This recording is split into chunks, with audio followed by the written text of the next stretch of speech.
मित्र हो, नमस्कार. पहिला प्रथम आपणा सर्वांची माफी, कारण मला अर्धा तास यायला उशीर झालेला आहे.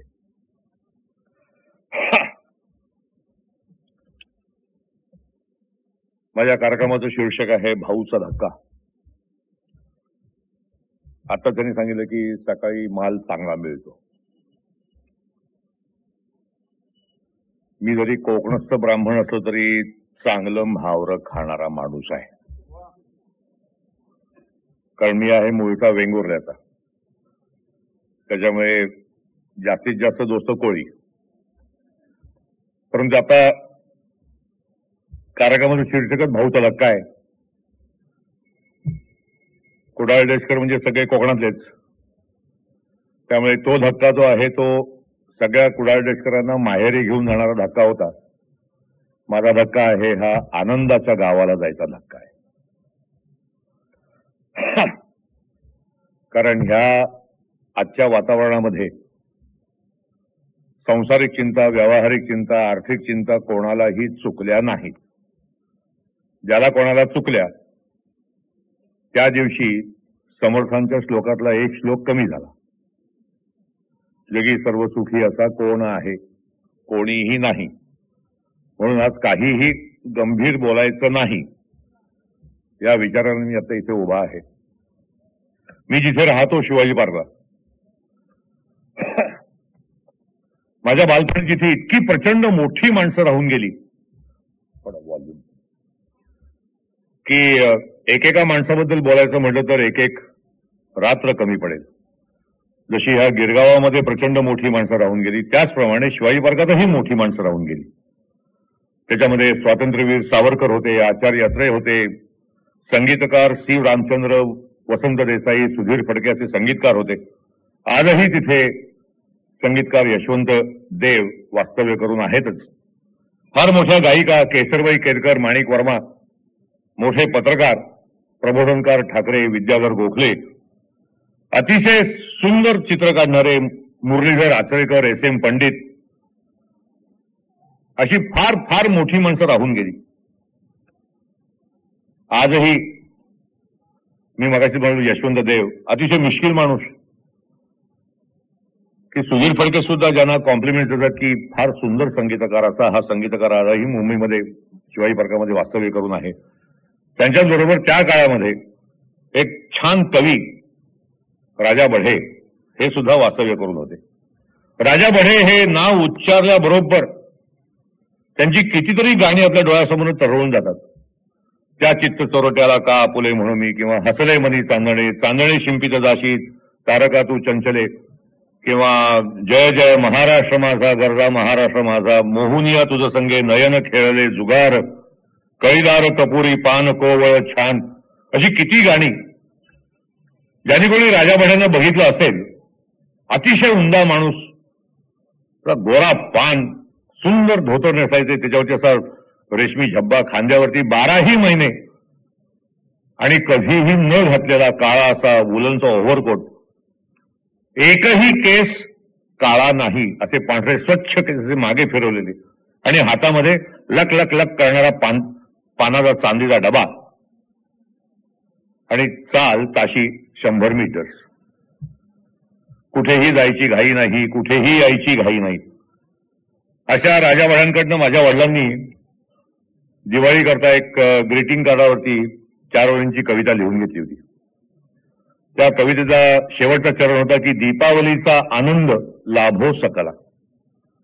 ग्रीटिंग कार्ड झाली, पोस्टात पडली. माझ्या वडिलांनी सहज म्हणून ग्रीटिंग कार्ड उघडून बघितलं, तिथे प्रिंटरनी घोळ करून ठेवला होता. तो जो शेवटचा चरण होता की दीपावलीचा आनंद लाभो सकला, तर प्रिंटरनी छापून ठेवलं होतं दीपावलीचा आनंदला भो सकला. तर माझे वडील माझ्या आईला म्हणाले की जरा राजाकडे जाऊन येतो, राजा आता भडकणार. आणि त्या दिवशी राजा बढ्यांकडे मी माझ्या वडिलांबरोबर गेलो होतो. 1961 सालची ही घटना आहे. म्हणजे मी तेव्हा अखंड मिळून 11 वर्षांचा होतो. आणि त्या दिवशी राजा बढ्यांकडे असे गप्पा मारणारे एक्के जमले होते, एक्के.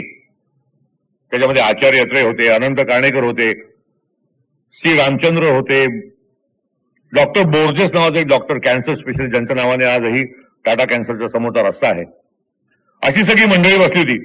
आणि अत्रे ज्या बैठकीमध्ये असतील त्या बैठकीचा एक असा अलिखित नियम होता की फक्त त्यांनी बोलायचं आणि बाकीच्यांनी मनसोक्त हसायचं. आणि अत्र्यांचा नॉर्मल बोलण्याचा ज्याला आपण पिच म्हणतो, पिच, तो साधारणपणे आपल्या समोर एक 10,000 माणसं बसलेली आहेत अशा पिच मध्ये नॉर्मल बोलायचे. आणि बोलता बोलता अत्रे म्हणाले की काँग्रेसवाला म्हटला की त्याची बाईची भानगड ठरलेली. तर बाजूला बसलेल्या आनंद काणेकरांनी हळूच करून विचारलं, मग तुमचं आणि वनमालाबाईंचं काय होतं? ताडकन अत्रे म्हणाले होते की त्यावेळेस मी स्वतः काँग्रेसमध्ये होतो. असं सगळं चाललेलं होतं आणि एवढ्यात कविवर्य बाबा बोरकरांनी एंट्री घेतली. आणि आपण असं म्हणतो की कवी हा गबाळा राहतो, त्याच्या स्वतःच्या तंद्रीमध्ये असतो, असं काही नाही. छान राहायचे सगळे, जितके राजावडे सुंदर राहायचे तितकेच बोरकर सुद्धा सुंदर राहायचे. कधी सूटमध्ये तर कधी धोत्रामध्ये. त्या दिवशी बोरकरांनी धोतर नेसलं होतं, वरती असा रेशमी झब्बा, खांद्यावरती त्यांच्याही 12ही महिने टाकलेली अशी बेफिकिरीने टाकलेली पश्मिना शाल, अनामिका आणि करणीच्या बेचकीमध्ये अशी कॅप्सून सिगरेट धरलेली, अशा धुंदीतून आतमध्ये आले. आणि बोरकरांना बघितल्या बरोबर अत्रे असे उचंबळून म्हणाले होते की एक वेळ काट्याविना बोर दिसेल परंतु शालीविना बोरकर दिसणं केवळ अशक्य आहे. आणि बोरकर असं येऊन बसतात ना बसतात तर अत्रे म्हणाले की कवीवर एक छानपैकी कविता ऐकवा. त्यावेळेस बोरकरांनी इहलोक नावाची कविता ऐकवली होती. इहलोक. आता मी सगळा मिळून 11 वर्षाचा, मला तेव्हा काहीच कळली नाही. पण जसं मी मोठा होत गेलो आणि मी वाचत गेलो त्यावेळेस ती कविता मला थोडी थोडी कळायला लागली. आणि मला एक छोटासा नाद आहे की ही कविता बोरकरांनी किंवा एखाद्या कवीने वयाच्या कुठल्या वर्षी लिहिलेली असेल, त्यावेळेस त्या कवीची विचारांची पोच काय असेल. बोरकरांचा जेव्हा मी एक लेख वाचला तेव्हा मला कळलं की बोरकरांनी ही कविता वयाच्या 22व्या वर्षी लिहिलेली आहे. 22व्या वर्षी काय विचारांची पोच होती बोरकरांची की स्वर्ग नको सुरलोक नको मज लोभ सहा इहलोक हवा.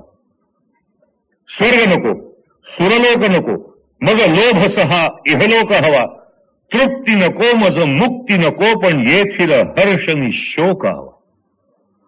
शोक हवा परी वाल्मिकीच्या परी सद्द्रव अंश श्लोक हवा.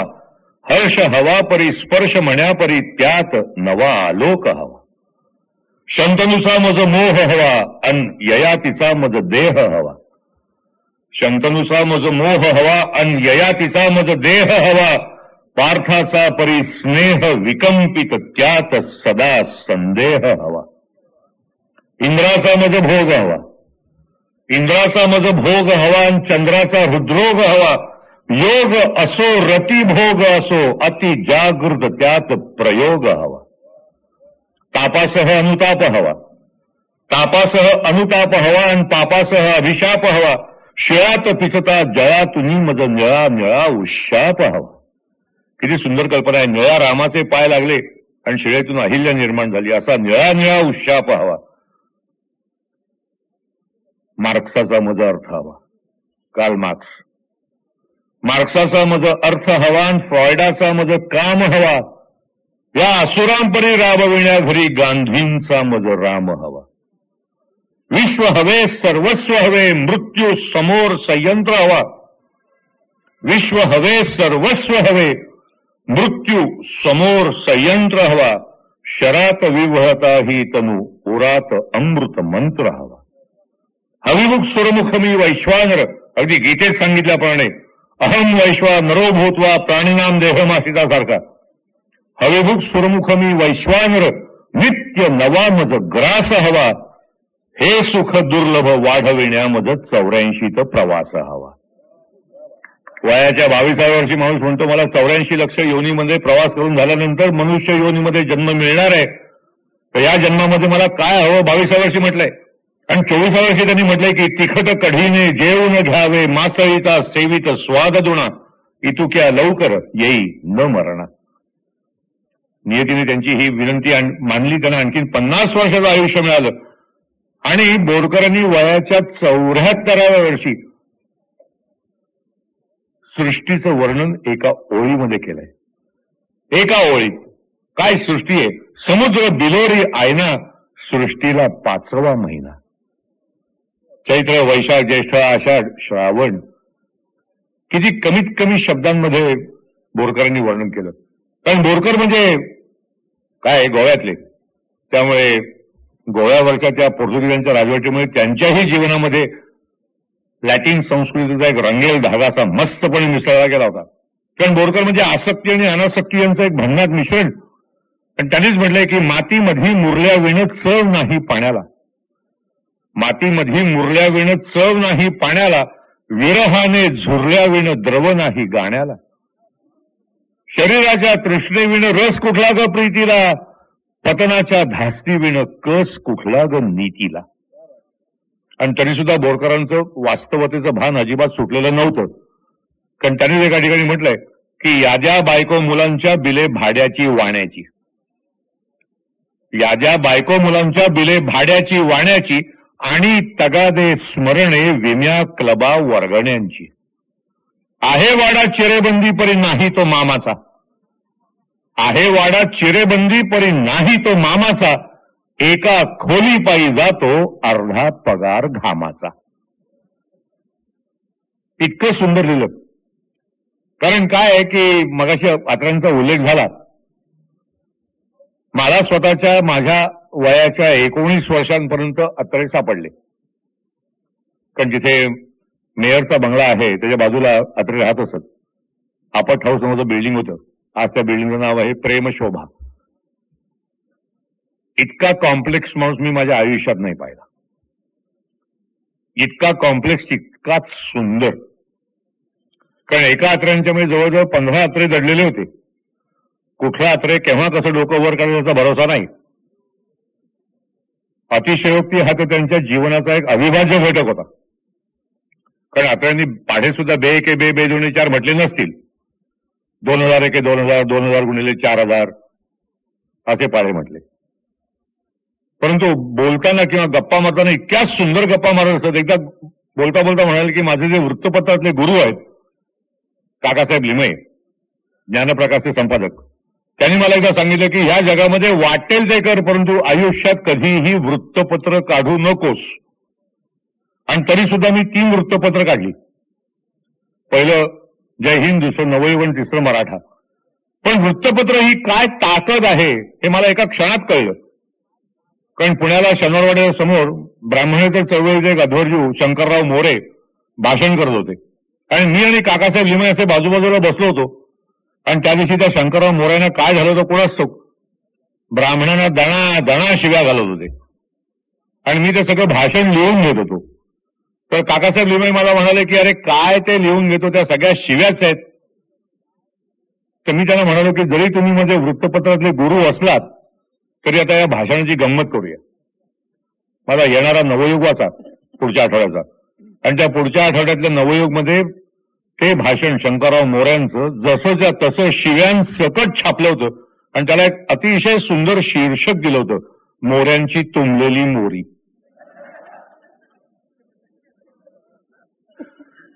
सरस्वती तर अक्षरशः हात जोडून उभी होती समोर. 20 वर्ष शिक्षकी पेशा केलेला माणूस आहे तो. बरं, जाता जाता कोणाला कशी टपली मारून जातील याचा भरोसा नाही. आमच्या शिवाजी पार्कामध्ये एक डॉक्टर त्रिंबक रामचंद्र नरवणे होऊन गेले, महाराष्ट्राचे एकेकाळचे दारूबंदी मंत्री. त्यांचं आतडीन ठेवलेलं नाव टिंबू नाना नरवणे.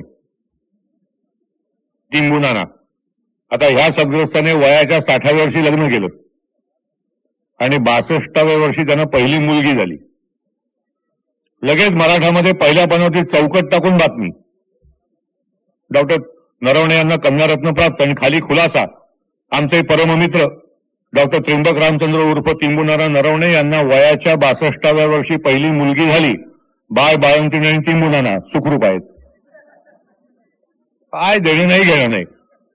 जाता जाता ती टपली मारायची. बरं, कुठल्या सभेचं काय अध्यक्षपद घेतील याचा भरोसा नाही. पुण्याला न्हाव्यांचं संमेलन, ठराव काय की सलून शनिवारी बंद ठेवावं का सोमवारी, हा ठराव. अध्यक्ष आचार्य प्रल्हाद केशवात्रे. काय संबंध आहे का काही? काय सुरुवात केली भाषणाची की नापित बंधूंनो, आपला व्यवसाय हलक्या पातळीवरचा आहे असं समजायचं काहीही कारण नाही. कारण साक्षात पंतप्रधानाला सुद्धा नतमस्तक करून तेल लावण्याच्या निमित्ताने तुम्हाला त्याला 4 चापट्या मारता येतात. पण आजच्या सभेचा ठरावच असा आहे की सलून शनिवारी बंद ठेवावं का सोमवारी. माझ्यासमोर प्रश्न वेगळाच आहे. समजा न्हाव्याची जातच अस्तित्वात नसती तर मनुष्य प्राण्याची केस किती हाताबाहेर गेली असती याची मला बालंबाल खात्री आहे. काय माणूस शब्दावरती खेळत होता. बरं, सभा ताब्यात घेण्याचं म्हणजे एक तंत्र जे आहे ते तर त्या माणसाला म्हणजे वशच होतं. याच गिरगावामध्ये इथे गायवाडीच्या बाहेर सभा होती. 57-58 सालची गोष्ट आहे. माझ्या वडिलांबरोबर आलो होतो तेव्हा मला काही कळलं नाही. समजा रस्ता असा फुलून गेला होता. असं वातावरण असं तापलेलं होतं. 2-2.5 तास उशीर झालेला होता. सभाशी अस्वस्थ होत चालली तेवढ्यात कोणतरी बातमी आली. आले ते सरळ स्टेजवरतीच मायक्रोफोन हातामध्ये घेऊन सुरुवात. बंधू भगिनीनो, मला सभेला यायला 2.5 तास उशीर झालेला आहे याची मला कल्पना आहे. परंतु आजची सभा ही गायवाडी समोर आहे आणि गायवाडीमध्ये वेळच्या वेळी येण्याकरता मी काय बैल आहे का म्हणे. त्याला कारण असं होतं की त्यावेळेस काँग्रेसची निवडणूक चिन्ह सुद्धा बैलजोडी होतं. काय माणूस होता यार. माझ्या वडिलांनी त्यांना विचारलं की माझ्या वडिलांनाही बाबू म्हणायचे, त्यांनाही बाबूराव म्हणायचे. अरे बाबू म्हणे तुझ्या मराठ्यामध्ये राशी भविष्य कसं नसतं. तर एकदा म्हणाले की अरे बाबू तुला काय सांगू, जगाची लोकसंख्या तर 200 कोटी आहे आणि 12 राशी आहेत. 20-25 कोटी लोकांची नशीब एकाच दिवशी सारखी येतील कशी. अशक्य आहे. राशी भविष्यात तद्दन मूर्खपणा आहे. माझ्या उपसंपादकांनी मला सांगितलं की आपण आपल्या मराठ्यामध्ये राशी भविष्य टाकूया. म्हणून मी 4-5 वृत्तपत्र मागवली. एक उघडून बघितलं माझ्या राशीला प्रवास योग होता. अरे प्रवास आहे का म्हणे. दुसरं वृत्तपत्र काढून बघितलं माझ्या राशीला गृहसौख्य होतं. एका वृत्तपत्रामध्ये प्रवास योग, दुसऱ्या वृत्तपत्रामध्ये गृहसौख्य. मग मनामध्ये असा विचार आला की प्रवासामध्ये कुठेतरी गृहसौख्य मिळेल. अफाट माणूस. कुठल्या वेळेला काय बोलून जाईल याचा भरोसा नाही. नासी फडकेंनी आचार्य अत्रे यांची दोघांच्याही म्हातारपणामध्ये दिलजमाई झाली. नासी फडकेंनी सांगितलं की बाबूराव, आपल्या मराठी भाषेमध्ये जी अवतरण चिन्ह आहेत, स्वल्पविराम आहे, अर्धविराम आहे, याला काय अर्थ नाही हो. थोडीच अडचण आहे ती व्याकरणाची. अत्रे म्हणाले की असं कसं होईल. एवढी युगानुयुग भाषा वापरली जाते याला काही अर्थ आहे. एक दिवशी सांगेन तुम्हाला. आणि नेमक्या दुसऱ्या दिवशी संभाजी पार्कच्या इकडनं जात असताना समोरनं फडक्यांची बायको आली, कमल फडके. अत्रे पटकन म्हणाले की तू माझी बायको, मी तुझा नवरा, सिनेमाला जाऊया. जी भडकली. तिने जाऊन फडक्यानं सांगितलं की मला असं बाबूराव म्हणाले की तू माझी बायको, मी तुझा नवरा, सिनेमाला जाऊया. फडके म्हणाले बाबूराव म्हणाले ना काय ते गोम असणार, बोलवा त्यांना. अत्रेंना बोलवलं. हे काय प्रकरण आहे. तू माझी बायको, मी तुझा नवरा, सिनेमाला जाऊया. स्वल्पविराम आणि अर्धविरामाचा अर्थ सांगतो. मी एवढंच म्हणालो की तू स्वल्पविराम, माझी बायको स्वल्पविराम, मी अर्धविराम आणि तुझा नवरा सिनेमाला जाऊया. काय भाषेचा अभ्यास केला असेल. त्याच बैठकीमध्ये फडक्यानं सांगितलं की तुम्ही एवढे शर्टा एका अक्षरावरती खेळून दाखवा. एका अक्षरावर. आता पटकन अहो आप्पासाहेब सोपं आहे. एका प्रियकराने आपल्या शिक्षिका असलेल्या प्रेयसीला मिठीमध्ये घेताना विचारलं काय ग मिठी मधला मी हा पहिला का दुसरा.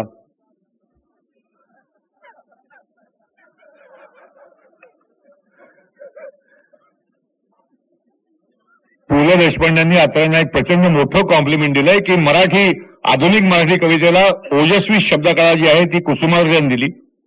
ललित मराठी गद्याला एक विशिष्ट भाषा नासी फडक्यांनी दिली आणि तीच मराठी भाषा अत्र्यांनी जास्त सोपी केली. परंतु ह्याच अत्र्यांची एक अफलातून फिरकी. कारण काय मुळात काय की मराठा ज्यांनी कोणी वाचलाय, माझ्या अगोदरच्या पिढीतले काही मंडळी दिसते त्यांनी मराठा नक्कीच वाचलेला असेल. मराठीतली भाषा भयंकर जळजळीत आहे. 106 हुतात्मे निर्माण करणाऱ्या मोरारजी देसाईला महारोग होऊन आज झडून झडून मरू दे ही भाषा आहे. परंतु मराठी भाषेचं सौष्ठव काय असं अत्र्यांकडून शिकावं. लता मंगेशकरच्या सांगीतिक कारकिर्दीला 25 वर्ष पूर्ण झाली तेव्हा अत्र्यांनी एक अप्रतिम अग्रलेख लिहिला होता. त्या अग्रलेखाचं शीर्षक होतं स्वरलता. आणि अत्र्यांच्या अग्रलेखांची शीर्षक अफलातून होती, फार सुंदर. मधुलिमाईने एकदा लोकसभेमध्ये तारे तोडले, दुसऱ्या दिवशी अग्रलेख मराठामध्ये. काय शीर्षक होतं, अधू मेंदूचा मधू. अरे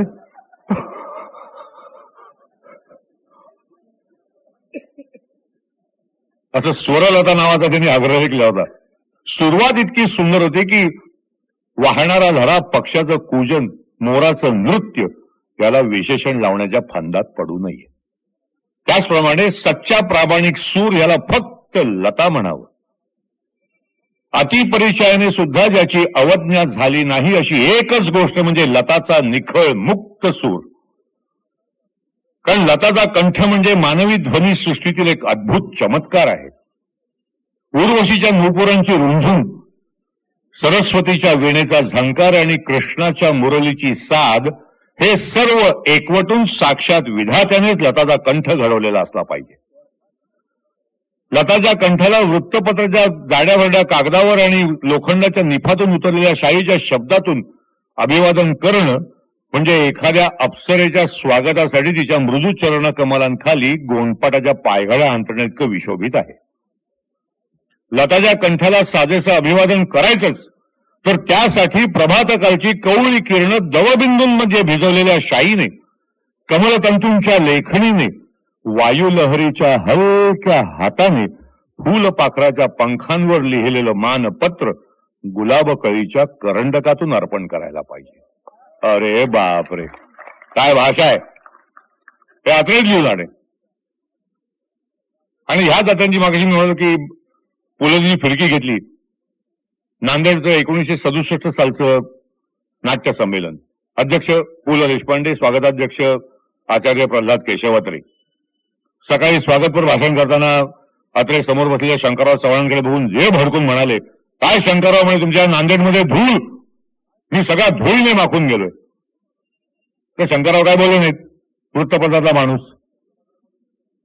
पण पु ल देशपांडेंचा परामर्श त्यांच्या भाषणामध्ये घेतला आणि पु ल म्हणाले की सकाळी आचार्य अत्रे म्हणाले की ते सगळे धुळीने माखून गेलेत.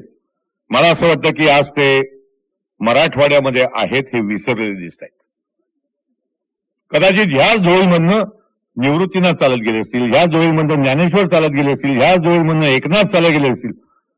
आणि आत्यांकडे असं मिश्किलपणे बघून म्हणाले की ज्या माणसाने उभ्या आयुष्यात इतरांना धूळ उचारली त्या माणसाने संतांनी पुनीत केलेली धूळ एक दिवस अंगावरती बाळगली तर कुठे बिघडलं.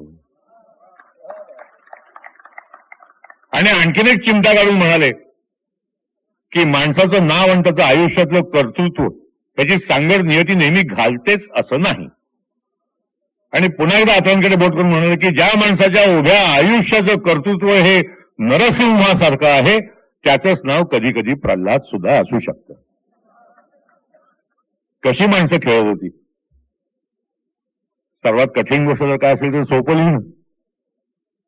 परंतु सोपं कसं लिहायचं हे मराठी माणसाला एका पूर्ण अडाणी स्त्रीने शिकवलेलं आहे, जिच्यावरती शिक्षणाचा लवमात्र संस्कार नाही. तिचं नाव बहिणाबाई चौधरी. काय लिहून गेल्या बाई. बरं, बहिणाबाई चौधरी ही महाराष्ट्राला मिळाली ही केवळ अत्र्यांच्यामुळे मिळालेली आहे. त्यांचे चिरंजीव सोपानदेव चौधरींनी ते बाळ अत्र्यांना दाखवलं नसतं तर मराठी माणसाला बहिणाबाई चौधरी दिसली नसती. ते तसंच कुठेतरी कुजत पडलं असतं. काय त्या बाईंनी लिहिलंय, जीवनाची व्याख्या 2 ओळीमध्ये करून गेली. आला सास गेला सास जीवा तुझरे तंत्र. सास म्हणजे श्वास, तंत्र म्हणजे तंत्र. आला सास गेला सास जीवा तुझरे तंत्र. अरे जगणं मरण म्हणजे एका सासाचं अंतर. जगणं मरणं म्हणजे काय, एका श्वासाचं अंतर. इतकं सोपं लिहून गेली बाई. आधी मुळात स्त्री लग्न का करते त्याचं वर्णन त्यांनी केलेलं आहे.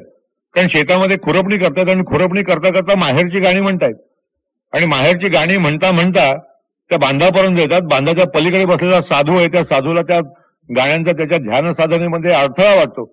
तो साधू वैतागून विचारतो की माझं माहेर सदा गाणं तुझ्या ओठी. माझं माहेर सदा गाणं तुझ्या ओठी. मग माहेरून सासराले आली कशासाठी. ताडकन उत्तर दिले बहिणाबाईंनी, अरे दे रे योग्या ध्यान ऐक काय मी सांगते. अरे दे रे योग्या ध्यान ऐक काय मी सांगते, माझ्या लेकीच्या माहेरासाठी माय सासरी नांदते. काय उत्तर आहे. आणि काही ओव्या तर जणू काय एखाद्या भाषाशास्त्रज्ञाने लिहाव्या अशा बहिणाबाई लिहून गेल्या आहेत. माय म्हणता म्हणता ओठ ओठाला की भिडे, प फ ब भ म, माय अशी ओठात नाही येते. माय म्हणता म्हणता ओठ ओठाला की भिडे, आत्या म्हणता म्हणता केवढे अंतर पडे. ताता म्हणता म्हणता जीभ दाता मंदी अडे, त थ द ध न. ताता म्हणता म्हणता जीभ दाता मंदी अडे, काका म्हणता म्हणता कशी मागे मागे दडे. आणि काका म्हणताना मागे का दडते त्याचं स्पष्टीकरण त्यांनी दुसऱ्या एका ओळीमध्ये केलंय. काका हा इस्टेटीमध्ये वाटेकरी असतो म्हणून मागे दडतो. काका म्हणता म्हणता कशी मागे मागे दडे, जिजी म्हणता म्हणता जिभेला मिळे निवारा.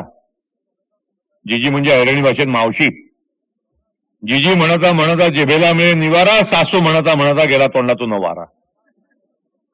म्हणून बघा, सासू गेला वारा. इतकं सोपं ह्या बाईने लिहिलं.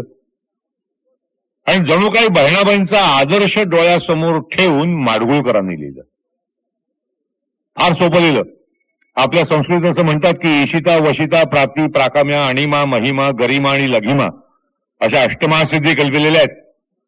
मराठी माणसाला त्याच्या नशिबाने 9वी महासिद्धी प्राप्त होती, तिचं नाव गदिमा. फक्त तो महान दाता माडगुळकरांसारखी भव्य लेणी इतक्या लवकर परत न्यायची अभद्रगाई का करतो हे शेवटपर्यंत कळत नाही.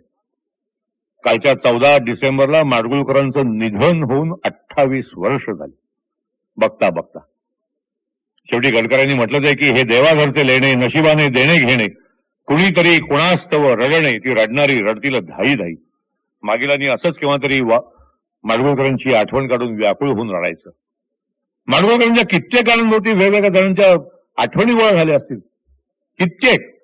सावळाचा रंग तुझा पावसाळी नभापरी असं म्हणून कित्येक प्रियकरांनी आपल्या सावळ्या प्रेयसीच्या कपोळावरती आरक्तता आणली असेल. ऋण झुणत्या पाखरा तू जा माझ्या माहेरा हे ऐकून कैक सासूरवाशिनींचे डोळे पाणावले असतील. माझ्या भटाचं डाळिंब फुटलं सांगा राघो मी नाही कधी म्हटलं, अशा रंगेल लावणे जत्रेच्या रात्री सुद्धा रंगतात. प्रेयसी प्रियकराला त्यांच्या शब्दात विचारते माझा होशील का. आणि गेल्या जवळजवळ 5 पिढ्या त्यांच्याच शब्दामध्ये पाऊस भोगतात. नाच रे मोरा आंब्याच्या वनात, नाच रे मोरा नाच. किती गाणी सांगावी. बरं, माडगुळकरांची रचना जी आहे, परकीय भाषेतल्या कल्पना माडगुळकरांनी आणल्या, स्वतःच्या प्रतिभेने आणल्या. नुसती रूपांतर नाही, ती स्वतःची प्रतिभा वापरली. एक साधं संस्कृत सुभाषित आहे, असंभवम हेम मृगस्य जन्मः तथापि रामो लुलुबे मृगाय. मराठी करून टाकलं, मृग सोन्याचा जगी असंभव तरीही तयाला भुलले राघव. मोलकरीण चित्रपटामध्ये गाणं आहे. किंवा एक पारंपरिक नौटंकी आहे, झुमका गिरा रे बरेली के बाजार में. झुमक्याच्या ठिकाणी बुगडी टाकली, बरेलीच्या ठिकाणी सातारा टाकला, लावणी तयार. बुगडी माझी सांडली जाता साताऱ्याला. किंबहुना शब्दाची ताकद काय असते, बुगडी अलंकार कधी सांडत नाही, रिवेट केलेला असतो. पण बुगडी सांडू शकते, मराठी स्त्रीने सुद्धा मान्य केलं. याला म्हणतात शब्दाची ताकद. आणि या गाण्याच्या म्हणजे कित्येक गाणी अशी आहेत की ज्या गाण्यांच्या पाठीमागे कथा असतात. त्या गाण्याचे म्हणजे ह्या लावणीचे जे संगीतकार आहेत राम कदम, त्यांनी एकदा मुलाखतीत सांगितलं की या लावणीचा मुखडा माडगुळकरांनी बुगडी माझी सांडली जाता साताऱ्याला असा केला होता. त्या लावणीचा कागद माझ्या खिशात होता, चाल डोक्यामध्ये होती, परंतु मीटरमध्ये बसलेलं नव्हतं. गाण्याचं जे मीटर असतं ते. आणि मी पुण्यातल्या रस्त्यानं चाललो होतो, एक मयत झालं होतं. त्या मैताच्या बाजूला बसून बायका रडत होत्या, माझा भाऊ होता ग, माझा सासरा होता ग, तो तिकडचा ग इकडे आलाय. बुगडी माझी सांडली ग जाता साताऱ्याला. विसंवादी वातावरणातला ग इकडे येऊन लावणीचं सौंदर्य वाढवून गेला. त्याला म्हणतात प्रतिभा. अशा कित्येक गोष्टी आहेत. म्हणजे सूरदासाचे अभंग आणले, मीराबाईचे आणले, जनाबाईचे आणले. विठ्ठला धुंद तुझा दरबार असा जनाबाईचा अभंग आहे. माडगुळकर लिहून गेले, उद्धवा अजब तुझे सरकार.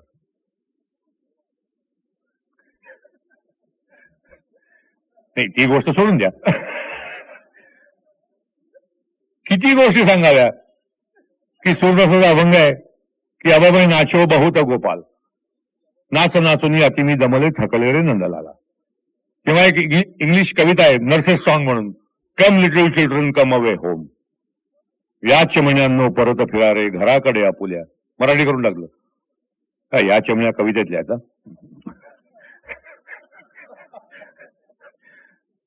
किती गोष्टी. मायकेल शेलोकोची कादंबरी and quiet close the Don, काय सुंदर शीर्षक बनवलं चित्रपटाचं, संथ वाहते कृष्णामाई. किती गोष्टी. आणि एवढं सगळं लिहून सुद्धा काही टीकाकारांच्या मते माडगुळकर हा फक्त गीतकार माडगुळकर होता, त्याचं अतिशय वाईट वाटतं. तो जातीवंत कवी आहे, परंतु आपल्याकडे असं लेबल द्यायची भयंकर घाई, हा फलाना आहे, तो ढिकाळा आहे.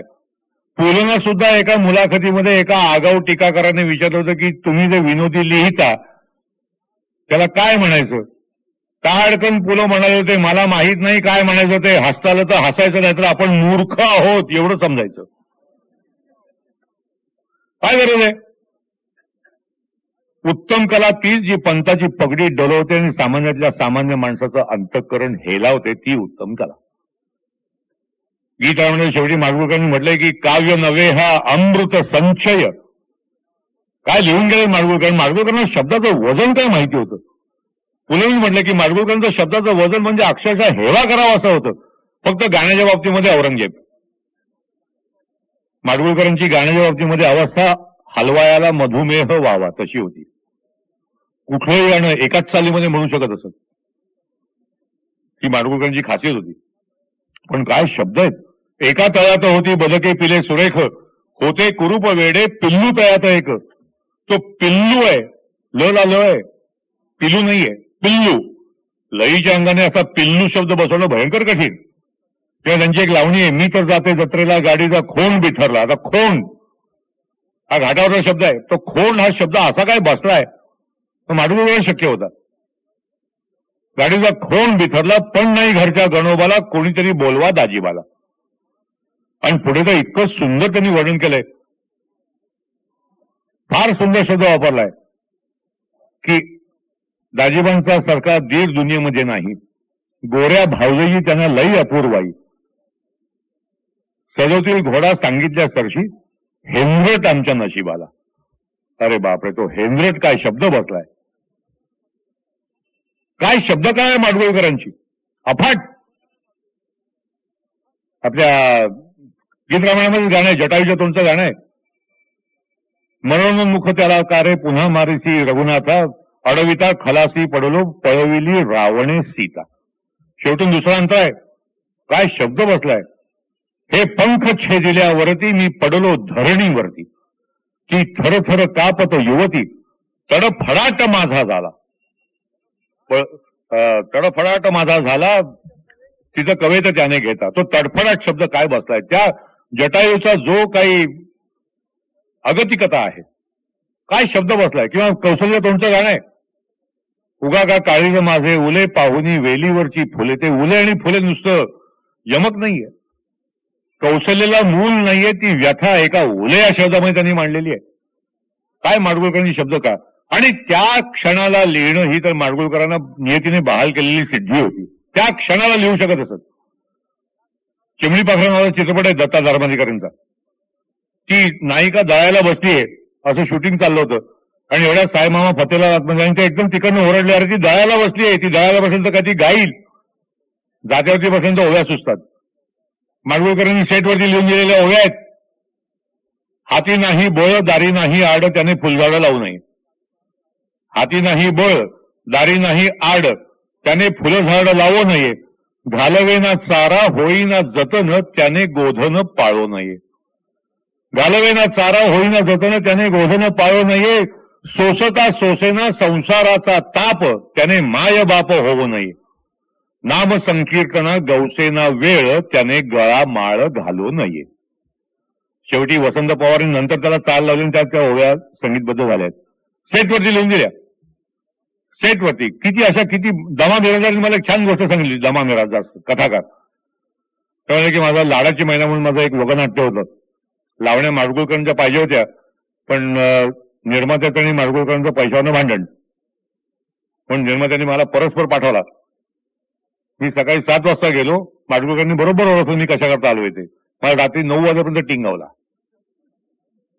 शेवटी त्यांचाच पेशंट गेला. ते म्हणाले चल वरच्या मजल्यावरती बसून तिच्या लावण्या करून टाकूया.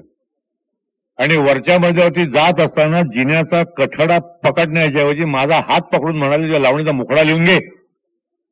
दमाने दमाने धरा हात माझा. हे दमा मिळादारांनाच सांगतायत. दमाने दमाने धरा हात माझा, आज नको राजा उद्या तिन्ही सांजा. आणि त्याच्यानंतर एक अर्ध्या तासामध्ये सगळ्या लावण्या तयार. त्या क्षणाला मी लहरी हैदर यांचा मी एक लेख वाचला होता. लहरी हैदर नावाचे एक फार शीघ्र कवी होऊन गेले कोल्हापुरातले. मुसलमान होते पण मराठी काव्य करायचे आणि मुख्य म्हणजे शाहिरी काव्य पोवाडे वगैरे करायचे. त्यांच्या लेखामध्ये मला आढळलं की काहीतरी शूटिंग चाललं होतं, कॅमेरा बंद पडला, सगळी माणसं बाहेर येऊन गप्पा मारत बसली होती एका पारावरती. तर लहरी हैदर म्हणाले की माडगुळकर आपल्या मराठीमध्ये हे अक्षर फार कमी वापरलं गेलंय. 2 ओळी अशा लिहून दाखवा की ज्याचा शेवट अक्षराने होईल. तर माडगुळकर म्हणाले मला की 2 काय 5 ओळी लिहितो, प्रत्येक ओळीचा शेवट अक्षराने होईल, पण आधेमध्ये तर चालेल का? त्यामुळे चालेल. आणि जणू काय घरनं पाठ करून यावं तसं माडगुळकरांनी लिहिलं, सांगितलं की सुतली वेणी केस मोकळे, धूळ उडाली भरले डोळे, काजळ गाली सहज ओघळे, या साऱ्यांचा उद्या गोकुळी होईल अर्थ निळा, घननिळा लढीवाळा झुलवू नको हिंदोळा. किती वेळ पाहिजे? 5 वेळ 10 वेळ आहेत, मोजून बघा.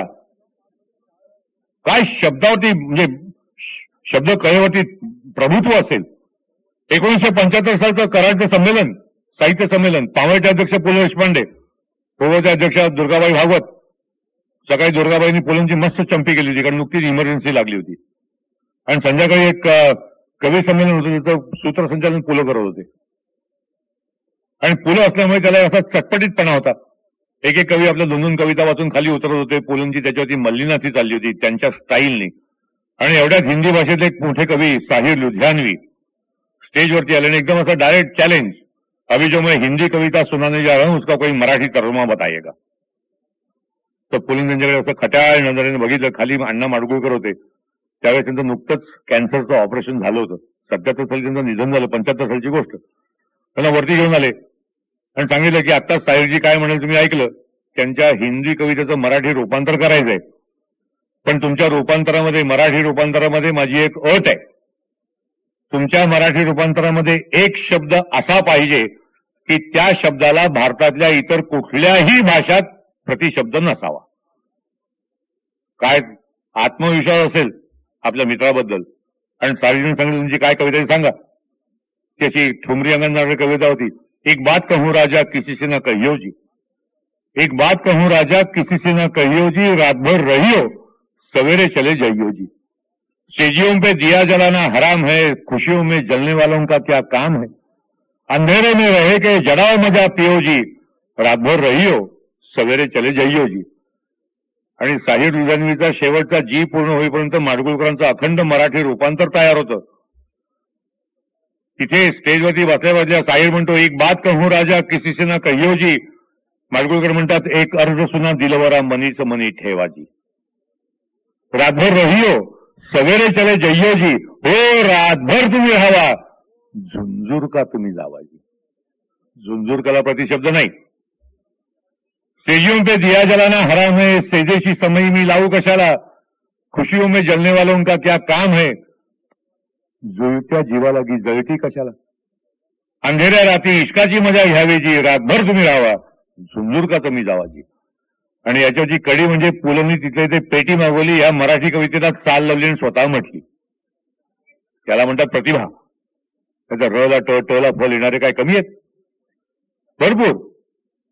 काय माडगुळकरांनी लिहिलंय, क्या बात आहे. की ज्याच्याबरोबर आयुष्याचा संसार केला तो आपला आयुष्याचा जोडीदार शेवटच्या घटका मोजताना आपल्या जवळ असावा, असं वृद्ध मनाला वाटणं अत्यंत साहजिक. ती व्यथा माडगुळकरांनी एका ओळीमध्ये मांडली आहे. त्या कातर वेळी पाहिजेस तू जवळी. पुढचं गाणं फार वेगळं पण किती सोपं लिहिलं. अतोनात सोपं लिहिलं. हे जर काय आपण त्यांची गाणी ऐकतो, त्यांच्या कथा ऐकतो, पटकथा पाहतो, सगळं सगळं बघतो. एक तर कविता मला निव्वळ अपघाताने मिळालेली कविता आहे. 1945 सालची कविता आहे. अभिरुचीच्या अंकात आलेली आहे. अभिरुची म्हणजे मी माझ्या एका काही संदर्भ पाहिजे होते म्हणून मी मुंबई मराठी साहित्य संघाच्या संदर्भ ग्रंथालयात गेलो होतो परळला, नायगावला. काउंटरवरती अंक पडले होते, अभिरुचीचे बांधलेले अंक. सहज चालवमध्ये कविता मिळाली. काय लिहिलंय माडगुळकरांनी. पाटावरती जेवायला बसले, समोर केळीचं पान आहे, वेगवेगळे पदार्थ वाढले जात आहेत. काय लिहिलंय माडगुळ. तिथल्या तिथे ऐकली होती की काय वाढले पानावरती ऐकून घ्यावा थाट संप्रती. काय वाढले पानावरती ऐकून घ्यावा थाट संप्रती. धवल लवण हे पुढे वाढले, मेतकूट मग हे पिवळे सजले. आले लोणचे बहुमुरलेले, लिंबू कागदी रसरसलेले, किसून आवळे मधुर केले, कृष्णाकाठचे वांगे आणले.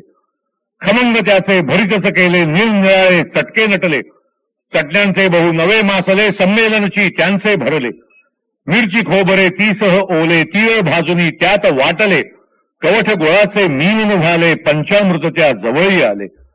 वासतयांचे हवेत भरले, अंतरे अण्णा अधीर जाहले. भिजल्या डाळी नंतर आल्या, काही वाटल्या काही मोकळ्या, काही वाटून सुरेख तळल्या. कोशिंबिरीच्या ओळी जमल्या, शुभ्र काकड्या होत्या किसल्या. मुळा कोवळा मिरच्या ओल्या, केळी कापून चकत्या केल्या. चिरून पेरूच्या फोडी सजल्या, एकरूप त्या दह्यात झाल्या. भाज्या आल्या अळू घोसाळी, भाज्या आल्या अळू घोसाळी. रान कारली वांगी काळी, सुर्ण तोंडली आणि पडवळी. चुका चाकवत मेथी कवळी, चंदन बटवा भेंडी कोवळी. फणस कोवळा हिरवी केळी, काजूगरांची गोड निराळी. दुधी भोपळा आणि रताळी, किती प्रकारे वेगवेगळी. फेण्या पापड्या आणि सांडगे, कुणी आणुनी वाढी वेगे. गहल्या नखुल्या धवल मालत्या, खिरी तयांच्या शोभत होत्या. शेवयांच्या खिरी वाटल्या, आमच्यांनी वाट्या भरल्या. सार गोडसे रातंब्याचे, भरले प्याले मधुर कढीचे. कणीदार बहु तूप सुगंधी, भात वाढण्यात थोडा अवधी. मग पंचपक्वान्न येत आहेत. त्याला म्हणतात पुरुषाचं निरीक्षण. आणि माडगुळकर काय असल देशस्थ माणूस, वागण्या बोलण्या दिसण्यात. आणि आमच्या ब्राह्मणांमध्ये एक म्हण आहे की शिधा द्यावा देशस्थाने, शिजवावा कऱ्हाळ्याने आणि वाढावा कोकणस्थाने. काय टेमिनी टाळी दिली बघ. पोरीने करायला तो, कारण त्याकडे जेवण हा एक प्रचंड आनंदाचा भाग आहे. त्या बात आहे. पण तो कोकणस्थाने वाढावा कसा, त्यालाही स्पेसिफिकेशन्स आहेत की 300 माणसांच्या पंक्तीला एवढी तुपाची तांबली नेऊन सगळी पंगत वाढून जो अर्धी तांबली परत आणतो तो खरा कोकणस्थ.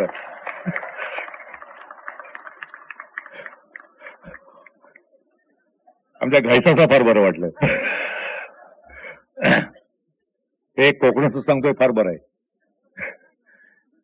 ही तर खरी आपल्या भाषेची गंमत. हल्ली कोणी मराठी बोलायलाच तयार नाही. मुंबई ही महाराष्ट्राची राजधानी वगैरे हे केवळ ऐकीव माहिती झालेली आहे. कोणी बोलत नाही मराठी. काय सुंदर भाषा आहे आपली, अप्रतिम. म्हणजे कुठलाही शासकीय ठराव पास करून आपल्या मातृभाषेची परिस्थिती सुधारणार नाहीये.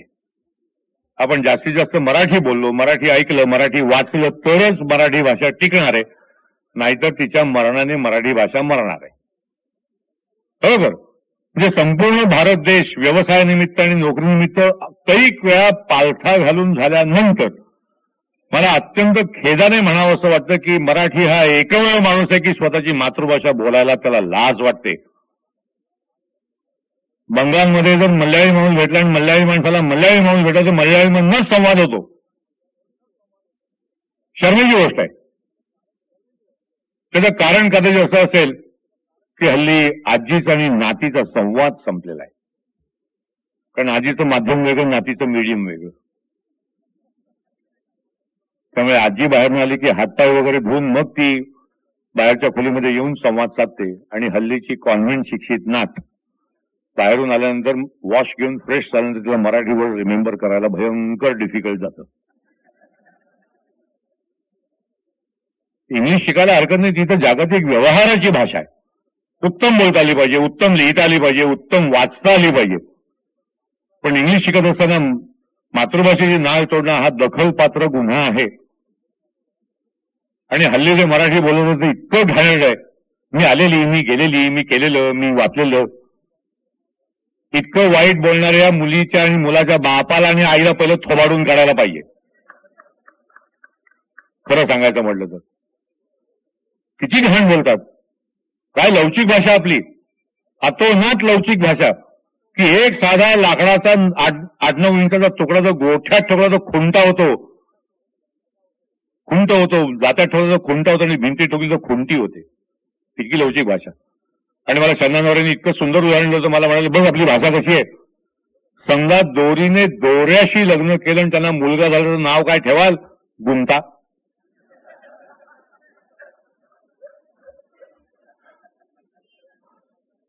इतकी सुंदर भाषा आहे. बरं, ही भाषा साहित्यिकांनी, नाटककारांनी, निबंधकारांनी, कवींनी श्रीमंत केली असं नाही. त्या सगळ्या भगिनी जेव्हा लग्नांना उखाणे घेतात त्या उखाण्यांना सुद्धा भाषा श्रीमंत झालेली आहे. फक्त मुंबईच्या मुली जे उखाणे घेतात ते खोटे, तद्दन खोटे. की वडिलांनी शिकवली विद्या, आईनं दिलं गृह शिक्षण, यांच्यासारखे पती मिळाले हेच माझं भूषण, खोटा उखाणा.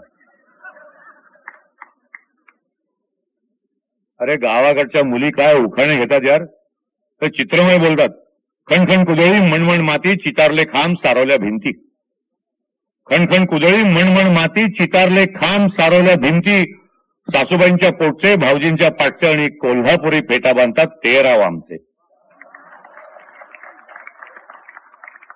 कुठेही शब्दाची, भाषेची ओळाताण नाही. कसं असं सुंदर मोठे मोठे उखाणे, मोठे मोठे, की सोन्याचा वाडा चांदीचं कुलूप, सोन्याचा वाडा चांदीचं कुलूप, उघडून बघते जरा जिरग्या तांदळाचा भात, भातावर वरण, वरणावर तूप, तुपासारखं रूप, रूपासारखा जोडा, चंद्रभागेला पडला वेढा. आधी आळंदी दावा मग पंढरीला दावा, पंढरीच्या देवळाचा सोन्याचा कळस आणि ह्या रावांचं नाव घ्यायला मला नाही आळस. एवढे उखाणे. जवळजवळ 30 वर्षापूर्वी माझ्या मित्राच्या बहिणीच्या लग्नाला पुण्याला गेलो होतो. माझ्या मित्राच्या मामाचं नाव पांडुरंग आणि मामीला बनूताई म्हणायचे, बनूताई. अहो 30 वर्षापूर्वी 75 वर्षाच्या बनूताई काय रंगेल होत्या. काय उखाणा घेतला होता. क्या बात आहे. पांडुरंग ध्यानी पांडुरंग मनी, पांडुरंग ध्यानी पांडुरंग मनी, तुझं विण जीवन व्यर्थ सारे म्हणे पांडुरंग. कधी कधीच आता मी वेंगुर्ला तर माझी बायको सासवण्याची अलिबागच्या जवळ काय उखाणा काढला होता. क्या बात आहे. की स्वयंपाकघरातल्या फडतळात बशीत ठेवले होते फणसाचे गरे, स्वयंपाकघरातल्या फडतळात बशीत ठेवले होते फणसाचे गरे. भाऊराव आता दिसतायत बरे, नीट वागतील तेव्हा खरे.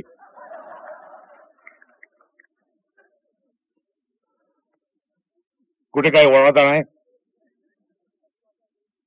अशी भाषा खोलत असते. किती सुंदर भाषा. बरं, उखाणे म्हणजे नुसती गंमत नाहीये, परंतु उखाणे ही मराठी माणसाची मिरासदारी आहे. भारतातल्या इतर कुठल्याही भाषामध्ये उखाणा नाही. तिकडे उत्तरेकडे मुन्ना के बापू कोण हाक मारले की खेळ खाल्लास, किंवा मुन्नी के बापू, टोटल एकच. परंतु जसं गझल हे नुसतं वृत्त नाहीये, ती वृत्ती आहे. कारण क्षमा, मैखाना, परवाना वगैरे 4-5 शब्द टाकले म्हणजे गझल होते असं नाही. तर त्या गझल या वृत्तामधनं एक ठुसठुसणारी वेदना सुद्धा तितक्या समर्थपणे मांडता येते. तीच गोष्ट उखाण्याची. नासी फडकेंची पहिली बायको मनोरमा फडके, त्यांना नासी फडकेंनी डायव्होर्स सुद्धा दिलेला नव्हता, नुसतंच टाकून दिलेलं होतं.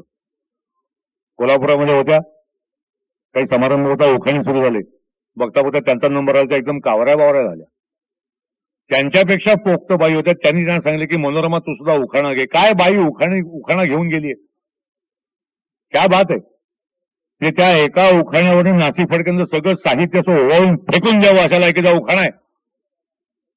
शेवटचा आला मुक्काम, शेवटचा आला गाव, शेवटचा आला मुक्काम, शेवटचा आला गाव, अशा वेळेस माणूस घेतो नारायणाचं नाव. नारायण सीताराम फडके. काय बाई वेदना बोलून गेली. असं बोलता आलं पाहिजे, इतकं सुंदर बोलता आलं पाहिजे, असं चित्रमय बोलता आलं पाहिजे. कारण मुंबईमधल्या लोकांना चित्रमय बोलता येणं केवळ अशक्य आहे, केवळ अशक्य. मुंबईमध्ये चारही बाजूनी समुद्र आहे, परंतु निसर्ग नाही. आणि निसर्ग नसल्यामुळे गावातल्या लोकांनी त्या निसर्गाशी न कळत जो संवाद साधलेला आहे त्याच्यामुळे त्यांना चित्रमय बोलता येतं. कारण गावातली माणसं जे बोलतात ते त्यांनी घेतलेल्या अनुभवाचं शब्दचित्र रूप असतं. चावडीवरती किंवा एखाद्या पारावरती माणसं कसं चित्रमय भाषेमध्ये बोलत असतात. आणि व्यंकटेश माडगूळकरांनी एकदा वनमाळी हॉलमध्ये बोलता बोलता म्हणाले होते की आमची गावाकडची माणसं जी बोलतात ना ती तुम्हाला मुंबईकरांना सुचणं शक्य नाही. आणि बोलता बोलता बोलून आमच्या म्हणी बघा कशा आहेत की भाजी पाहावी देठात, भाजी पाहावी देठात, पोळी पाहावी काठात आणि पोरगी पाहावी ओठात. हे तुम्हाला नाही कळणार. आणखीन एक गंमत सांगितली की सोनाराची बुद्धी फिरते ठोक्या ठोक्याने, सोनाराची बुद्धी फिरते ठोक्या ठोक्याने, शिंप्याची बुद्धी फिरते टाक्या टाक्याने आणि कुलकर्णीची फिरते टाका टाकाने. हे तुम्हाला नाही कळणार. आणि हे इतकं खरं आहे की आपल्या मुंबईकरांना कळणारच नाही चित्रमय कसं लिहायचं. एक माझी आजी होती, माझ्या वडिलांची काकू, वयाच्या 80 वर्षापर्यंत कोकणामध्ये होती वेंगुर्ल्याला. आजारी पडून माझ्या वडिलांनी तिला मुंबईला आणलं. शेवटी निधनाकरताच ती मुंबईला आली होती, कारण कोणी नाही, बालविधवा होती. तिच्या मांडीवरती डोकं ठेवून जेव्हा मी झोपायचो तेव्हा माझ्या केसातनं हात फिरवत फिरवत त्या ठेक्यामध्ये म्हणायची, भाऊराया भाऊराया भाऊराया भाऊराया, ज्याच्या नशिबी पाप तो मुंबईला येतो आपोआप.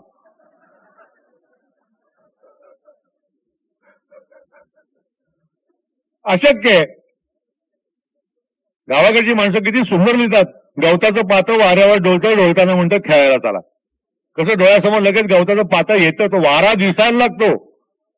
गवताचं पातं वाऱ्यावर डोलतं, डोलताना म्हणतं खेळायला चला. झऱ्याचं पाणी खळाखळा हसतं, हसताना म्हणतं पळायला चला. निळ निळ पाखरू आंब्यावर गातं, गाताना म्हणतं नाचायला चला. झिम्मड पावसात गारांची बरसात, बरसात म्हणते वेचायला चला. छोटासा मोती लपाछपी खेळतो, खेळताना म्हणतो शिवायला चला. मनीचं पिल्लू पायाशी लोळतं, लोळताना म्हणतो जेवायला चला. डोळ्यासमोर चित्र भरायला पाहिजे. कुसुमाग्रजांनी लिहिलंय, कुसुमाग्रजांनी. माडगूळकरांनी काय चित्र काढलंय, आठवणींच्या आधी जाते तिथे मनाचे निळे पाखरू, खेड्यामधले घर कौलारू. कसं चित्र डोळ्यासमोर येतं. हिरवी श्यामल भवती शेती, पाऊल वाटा अंगणी मिळती. लव फुलवंती जुई शेवंती, शेंदरी आंबा सजे मोहरू, खेड्यामधले घर कौलारू. आता तो शेंद्री आंबा असा शेंद्री झालेला दिसतो डोळ्यासमोर. चौकडतीवर बाल गणपती, चौसोपी खण स्वागत करीती. झोपायावर अभंग कातर सवे लागती, कड्या कर करू. तो कर करू आवाज कानामध्ये असा रुंजी घालायला लागतो. असं शब्दातून चित्र काढता आलं पाहिजे. किती सुंदर लिहिलं. पाऊस, पावसाचा चटका काय असो आपण परवा 26 जुलैला घेतला. गिरगावकरांनी कमी घेतला, आम्ही बराच घेतला. परंतु पाऊस हा नेहमी इतका वाईट असो असं नाही. पाऊस हा आपल्या जीवनाचा एक अविभाज्य घटक आहे. तो जर नसेल तर आपण इथे बसू पण नाही शकणार. इतका पाऊस महत्वाचा आहे. आणि विंदांचं काय म्हटलं, अरे बापरे, विंदांचा उल्लेख झाला. पहिलं अभिनंदन करायला पाहिजे विंदांचं की ज्ञानपीठ पुरस्कार मिळाला. क्या बात आहे, वा वा. काय विंदांनी लिहिलंय, गद्य लेखात लिहिलंय की पावसाची भाषा मोठी गूढ असते. त्यामुळे असं वाटतं की पावसाचा आणि माणसाचा संबंध हा तर्काच्या पलीकडचा आहे. या पावसाने आपल्या आत्म्याला पंचेंद्रियांचा साथ चढवला. त्याची गर्जना ऐकायला मिळावी म्हणून त्यांनी हे कान फोडले. त्याचा गारवा अनुभवायला मिळावा म्हणून त्यांनी त्वचेची योजना केली. त्याचं तांडव बघायला मिळावं म्हणून त्यांनी हे डोळे निर्माण केले. आणि त्याच्या मृद्गंधाला रसिक मिळावं म्हणून त्यांनी हे नाक जन्माला घातलं. आणि विंदा पुढे इतकं मिश्किलपणे म्हणतात की आता ज्याला मृद्गंध सुद्धा चढत नाही त्याला सोमरस तरी कसा चढणार. पण किती पावसाचा विभ्रम. शेक्सपियर म्हणाला की स्टाईल इज मॅन. प्रत्येक माणसाचा पाऊस वेगळा, तसा प्रत्येक कवीचा वेगळा. कारण निसर्ग ज्याप्रमाणे आपली स्वतःची कधी कॉपी काढत नाही तसं मराठी कवीने सुद्धा पावसाची कॉपी नाही काढली. एकीकडे पाडगावकर म्हणले की मित्र आपुला पाऊस आला उघडा खिडक्या दारे, मित्र आपुला पाऊस आला उघडा खिडक्या दारे, थेंब होऊनी मुठीत येतील आभाळातील तारे. तर तिकडे आमचे सदाबहार बोरकर म्हणतील की क्षितिजी आले भरते ग, क्षितिजी आले भरते ग, घनात कुंकुम खिरते ग, झाले अंबर झुलते झुंबर हवेत अत्तर तरते ग. लाजण झाली धरती ग साजण काठावरती ग. मनात गान उन्हात पान ओलावून थर थरते ग. तर त्या पावसाकडे अत्यंत मिश्किलपणे आणि रंगेलपणाने बघून वसंत समजीस म्हणतात लावणीच्या अंगाने, कबूतरागत हात बसूया उबदारस ग्वाड बोलूया. खोया मिठीतच खोळी होऊया. लावून घ्या हो खिडक्या दार पाऊस होईल मुका अन राया मला पावसात नेऊ नका. किती पाऊस. अगदी अलीकडचा अशोक बागवे म्हणेल की कालच्या उन्हाळ्यामध्ये मला तुझी इतकी आठवण आली आणि अचानक पाऊस आला तेव्हा डोळ्यातला कुठला आणि बाहेरचा कुठला हे कळलंच नाही. किती पाऊस. इतका सगळा वेगवेगळा पाऊस बघून झाल्यानंतर मुळात त्या पावसाचा जन्म कसा होतो त्याला फंडामेंटल रिझन आहे. कारण ढगाचं पाणी पाण्याची वाफ वाफेचा पुन्हा ढग हे पहिलं वर्तुळ माडगुळकरांनी दिलंय. माडगुळकरांना कल्पना सुद्धा नसेल की ह्याला मूलभूत शास्त्र म्हणतात कारण तो चौथी नापास माणूस आहे. काय लिहून गेलेत. आपण असं म्हणतो की बायकांना माहेर असतं पण तू नदीला माहेर असतं का. माडगुळकर म्हणतो नदीला माहेर असतं. म्हणून त्यांनी म्हटलंय की नदी सागरा मिळता पुन्हा येईना बाहेर. नदी सागरा मिळता पुन्हा येईना बाहेर. कशी शहाण्यांची मन नाही नदीला माहेर. काय सांगू बापानं तुम्ही आंधळ्यांचे चेले. नदी माहेरा जाते म्हणून तर जग चाले. सारे जीवन नदीचे घेतो पोटात सागर. तरी तिला आठवतो जन्म दिलेला डोंगर. डोंगराच्या मायेसाठी रूप वाफेचे घेऊन नदी उडत जाते पंख वाऱ्याचे लावून. पुन्हा होऊन लेकरू नदी वाजविते वाळा. पान्हा सुटतो डोंगर आणि येतो पावसाळा. असा पाऊस आहे. परंतु काय आहे की गावाकडच्या पावसाला रंग आहे, रूप आहे, नाद आहे, स्पर्श आहे, चव आहे. कुठलंही व्यक्तिमत्व नसलेला पाऊस असेल तो आपला मुंबईतला पाऊस आहे. त्यामुळे गावातला माणूस जेव्हा मुंबईला येतो तेव्हा त्याचे पावसाचे संदर्भ बदलतात. कारण तुमच्या म्हणण्यासारखी सामान्य माणसं पावसाला पाऊस म्हणतो आणि पावसाची मजा घेतो. परंतु महाराष्ट्राच्या राजकारणामध्ये पावसाला वर्षा म्हणतात. त्यामुळे तिथे राहणारा जो बिडू जो आहे कुठल्याही राजकीय पक्षाचा असो बुडाखालची सत्तेची खुर्ची केव्हा खेचली जाईल या चिंतेमध्ये असल्यामुळे वर्षावरती राहून सुद्धा त्याच्या नशिबात पाऊस भोगायचं नाही.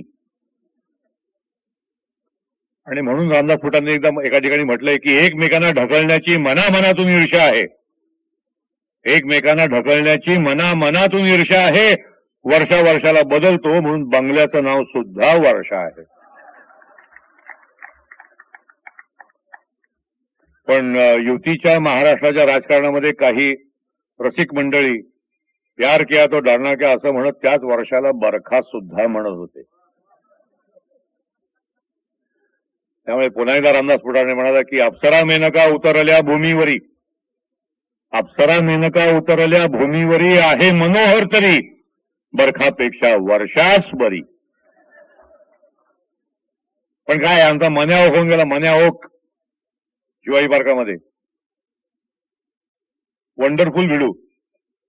सकाळी उठल्यापासून रात्री झोपेपर्यंत तर एकदा मला शिवसेना भवनाच्या इथे भेटला. भर दुपारी 12 वाजता आषाढ महिन्यामध्ये असं वरती काळं कुट्ट झालेलं आणि असा भुरूभुरू पाऊस पडत होता. मी चाललो तर मनाने मला हटकला, भाऊ इकडे बघ कसं वरती काळं कुट्ट झालंय. 12 वाजता दुपारी भुरूभुरू पाऊस पडते, कसं वर्णन करशील. म्हटलं मन्या तू कसं करशील. तर्र आकाश आणि नवटाक नवटाक पाऊस.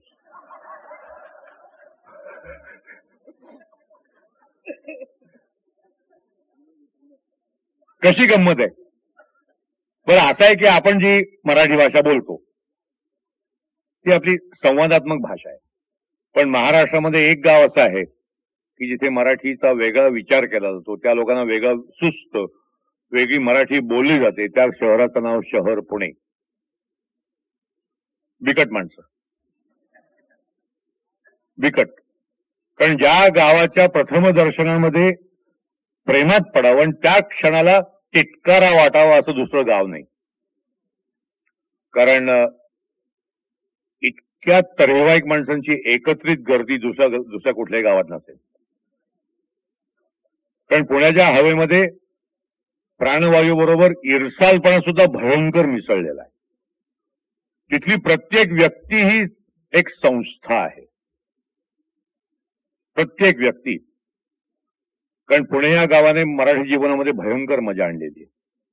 कारण एखाद्या गोष्टीबद्दल अधिकारवाणीने बोलावं त्याच्याकरता तुमच्या आमच्या मराठीमध्ये जी शब्द आहे त्याला पात्रता म्हणतात. शासकीय शब्द आहे अर्हता आणि पुणेरी शब्द आहे लायकी. नाही कारण ते त्यांना कसं सुचतं याच्यामध्ये खरी गंमत आहे. कारण बंगल्याच्या बाहेरच्या पाट्या, बंगल्याच्या आतल्या पाट्या, हॉटेलमधल्या पाट्या, देवळातल्या पाट्या, दुकानातल्या पाट्या, सार्वजनिक क्षेत्रातल्या पाट्या, याच्यावरती एखादा होतकरू म्हणून डॉक्टरेट मिळवेल. डॉक्टरेट ते सुचणं फार महत्वाचं आहे.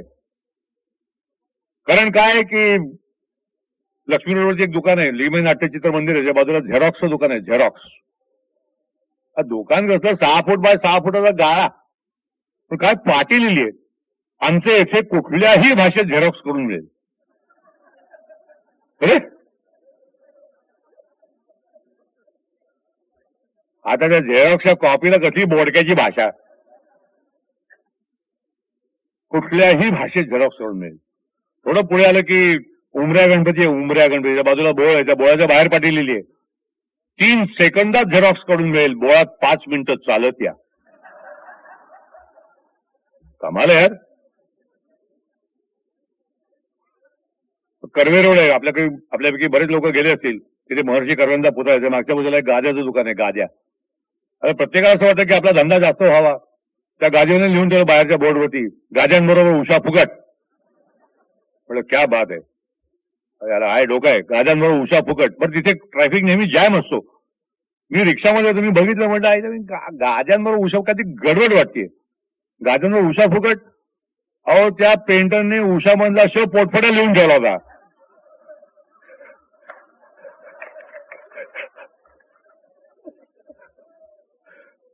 पण अशा उषा आपल्यालाही आवडतील.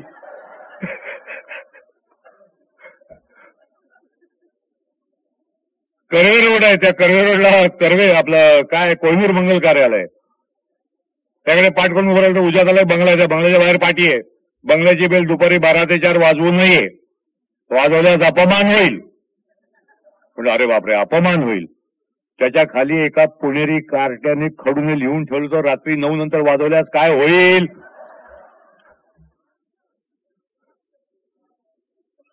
भरतनाट्यमंदिराच्या पुढे एक वाडा आहे, जोशी यांचा वाडा. अगदी दगडात कोरलेलं नाव आहे, जोशी यांचा वाडा. बाहेरच पाठी आहे, केशव जोशी कुठे राहतात ती चौकशी येथे करू नये.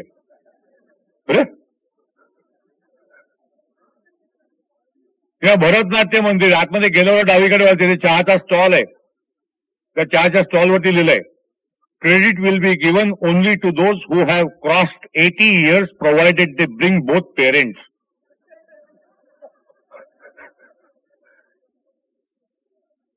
कसं सुस्त, क्या बात आहे, काय सुस्त. माझ्या मामाचा एक वाडा आहे, म्हणजे मी अर्धा पुणेकर आहे, माझा आजोड अगदी सरदार राष्ट्रांकडे आहे, पण ते सुस्त मला नाही सुचत. वाडा आहे, त्या वाड्यामध्ये मी आणि किरण बरोबर चालत होतो. जिना पॅक, एवढा रुंद जिना आहे. तिथे खाली माझ्या मामाने पाटी लिहून ठेवली आहे, narrow is the way that leads to heaven. तर वरती काय बकिंगहॅम पॅलेस आहे.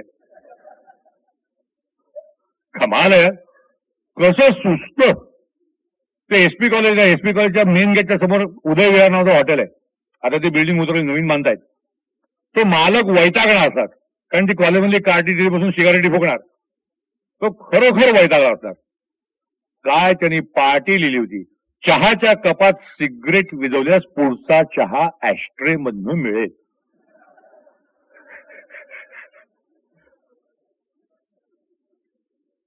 काय सुचलंय त्याला, अफाट.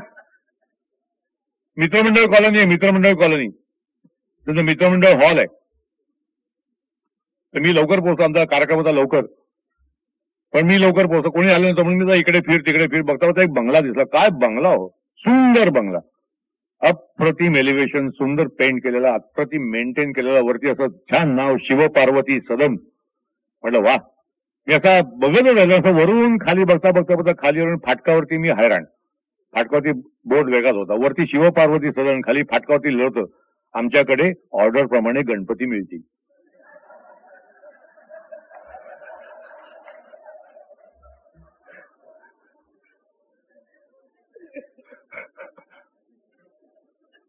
क्या बात आहे.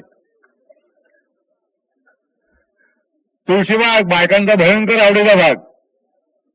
पूर्वी जवळमध्ये आत्मेदार अशी कमान होती, त्या कमानचा रोड वाईटिंग मध्ये गेली तर माझी बायको इकडे काय कधी खरेदी करत होती, तर मी इकडे बघ तिकडे बघ, बघता बघता त्या कमानच्या उजवीकडे बघितलं गोडशांचं दुकान, गोडसे यांचे दुकान. म्हटलं काय पार्टी आहे.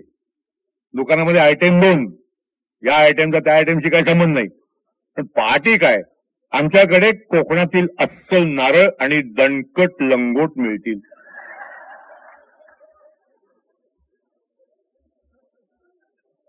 मी लागलो हसायला. तेव्हा माझी बायकोला काय झालं काय म्हणलं, ती पार्टी वाच पहिली.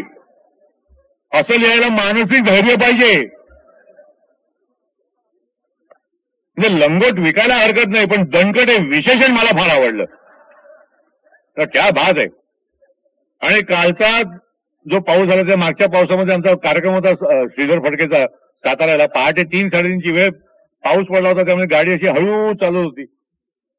तर कोणतरी म्हणालं की अरे कुठे चहाची टपरी मिळते का बघ, जरा चहा पिऊया. स्वारगेटच्या अलीकडे चहाची टपरी उघडी होती पहाटे 3:30 वाजता. गाडी थांबली, दण सगळ्यांनी उड्या टाकल्या. हातामध्ये असा गरम चहाचा कप पहिला घोट घेतला आणि उजवीकडे बघितलं. म्हणलं फडके पाटी वाच. कचऱ्याच्या कुंडीवरती लिहून ठेवलं होतं, येथे लघवी करू नये, केल्यास कायदेशीर इलाज करण्यात येईल. आता ज्या गावच्या बाबळी त्या गावच्या बोरी, इथे सुद्धा एक पुणेरी कार्ड कामाला आलं.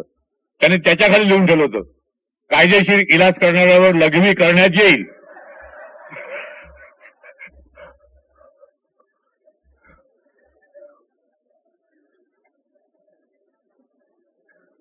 आणि एका रामाच्या देवळाच्या बाहेर रामनवमीच्या अगोदर 10 दिवस लिहून ठेवलं होतं बोर्ड की काही अपरिहार्य कारणामुळे ह्या वर्षी रामजन्म होणार नाही.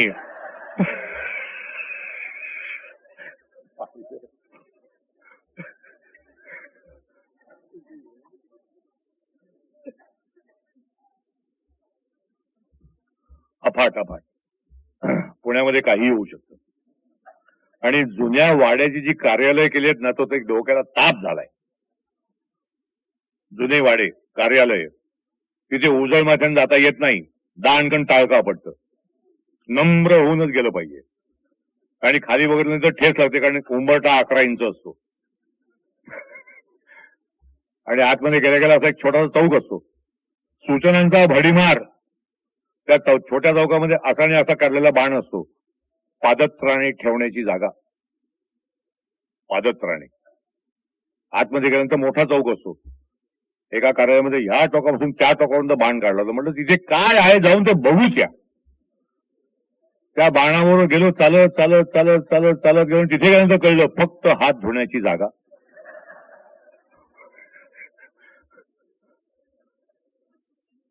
त्या चौकाच्या सेंटरला असा एक स्क्वेअर काढून तिथे लिहून ठेवलं होतं, विवाहापूर्वी करण्याच्या विधींची जागा.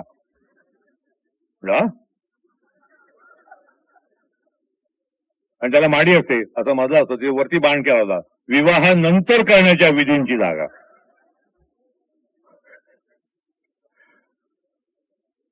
या गमती जमती आम्ही सगळ्या शोधत हिंडत असतो. कुठे काय मिळेल याचा भरोसा नाही. खरोखर इतक्या गमती जमती आहेत.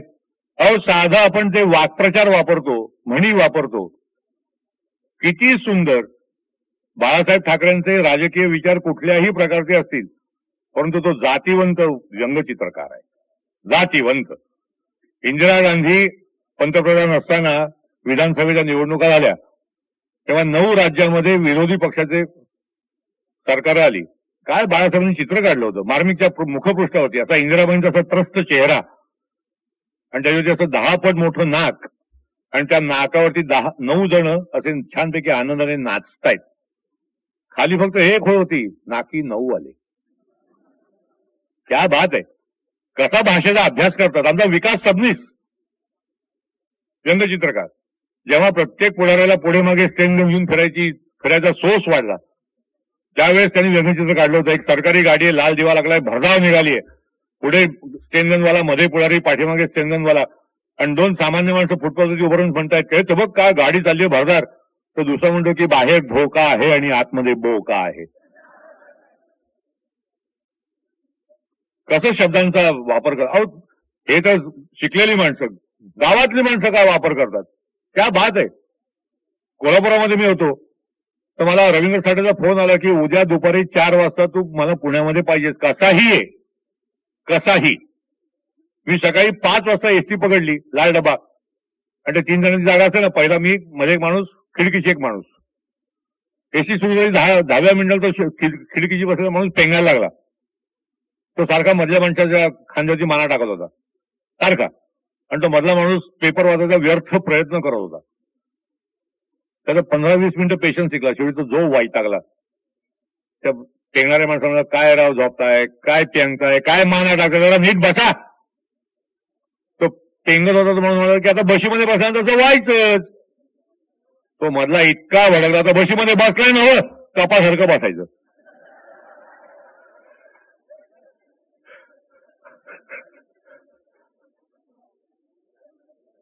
कसा शब्द वापरला तरी, अहो मला टेन्शन, मी पुण्यापर्यंत कपासारखा. कसं वापरतात शब्द, कसे वापरतात. कोल्हापुरातलीच गंमत सांगतो. आमचा श्रीधर फडक्याचा कार्यक्रम होता, रात्री 9चा कार्यक्रम. तर मी म्हटलं चल रे कधी खाऊन येऊया 6 वाजता. एका हॉटेलमध्ये गेलो, पोहे मागवले. आता पोहे खाता खाता त्या मुलाला बघत होतो, सर्व करणारा मुलगा. तो मुलगा 7-8 वर्षाचा मुलगा, तो त्याच्या कामामध्ये प्रचंड आनंद घेत होता. शिट्टी वाजव, गाणं म्हण, कोणाला चहा दे, कोणाला कॉफी दे, कोणाला खायला दे. आणि नेमका त्या दिवशी तर मला वाटतं त्याचा हॉटेलचा मालक गल्ल्यावरती बसला, आणि त्या मालकाचं वरती मला तसं 10-12 खोल्यांचं लॉज होतं. तो मालक जो भडकला त्या शेट्ट्याने गाणं ऐकून, तिकडे जरा वरती जाऊन मग कोणाला काय पाहिजे. आता ते पोरग 7-8 वर्षाचं, ते हुकमाचा ताबेदार, ते निघालं. आणि ती लहान मुलांची लगा बसे ना, असं तिरकत चालत जायची. तसा गेला आणि 5-10 मिनिटांनी खाली आला, कोणाला काय पाहिजे. अहो त्यांनी एक वाक्य जे उच्चारलंय ना, त्याचं जे टायमिंग होतं, त्या टायमिंगला 100% मार्क द्यावे, त्या टायमिंगला गोल्ड मेडल द्यावं. कोणाला काय पाहिजे, बात्याला सोडा आणि बाईला वडा.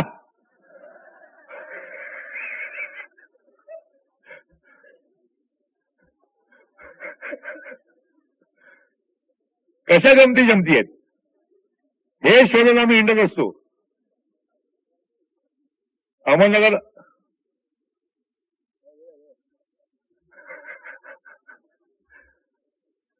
अहमदनगरला दगडू कांबळे भेटला. दगडू कांबळे जेमतेम एक 17-18 वर्षाचा दगडू कांबळे.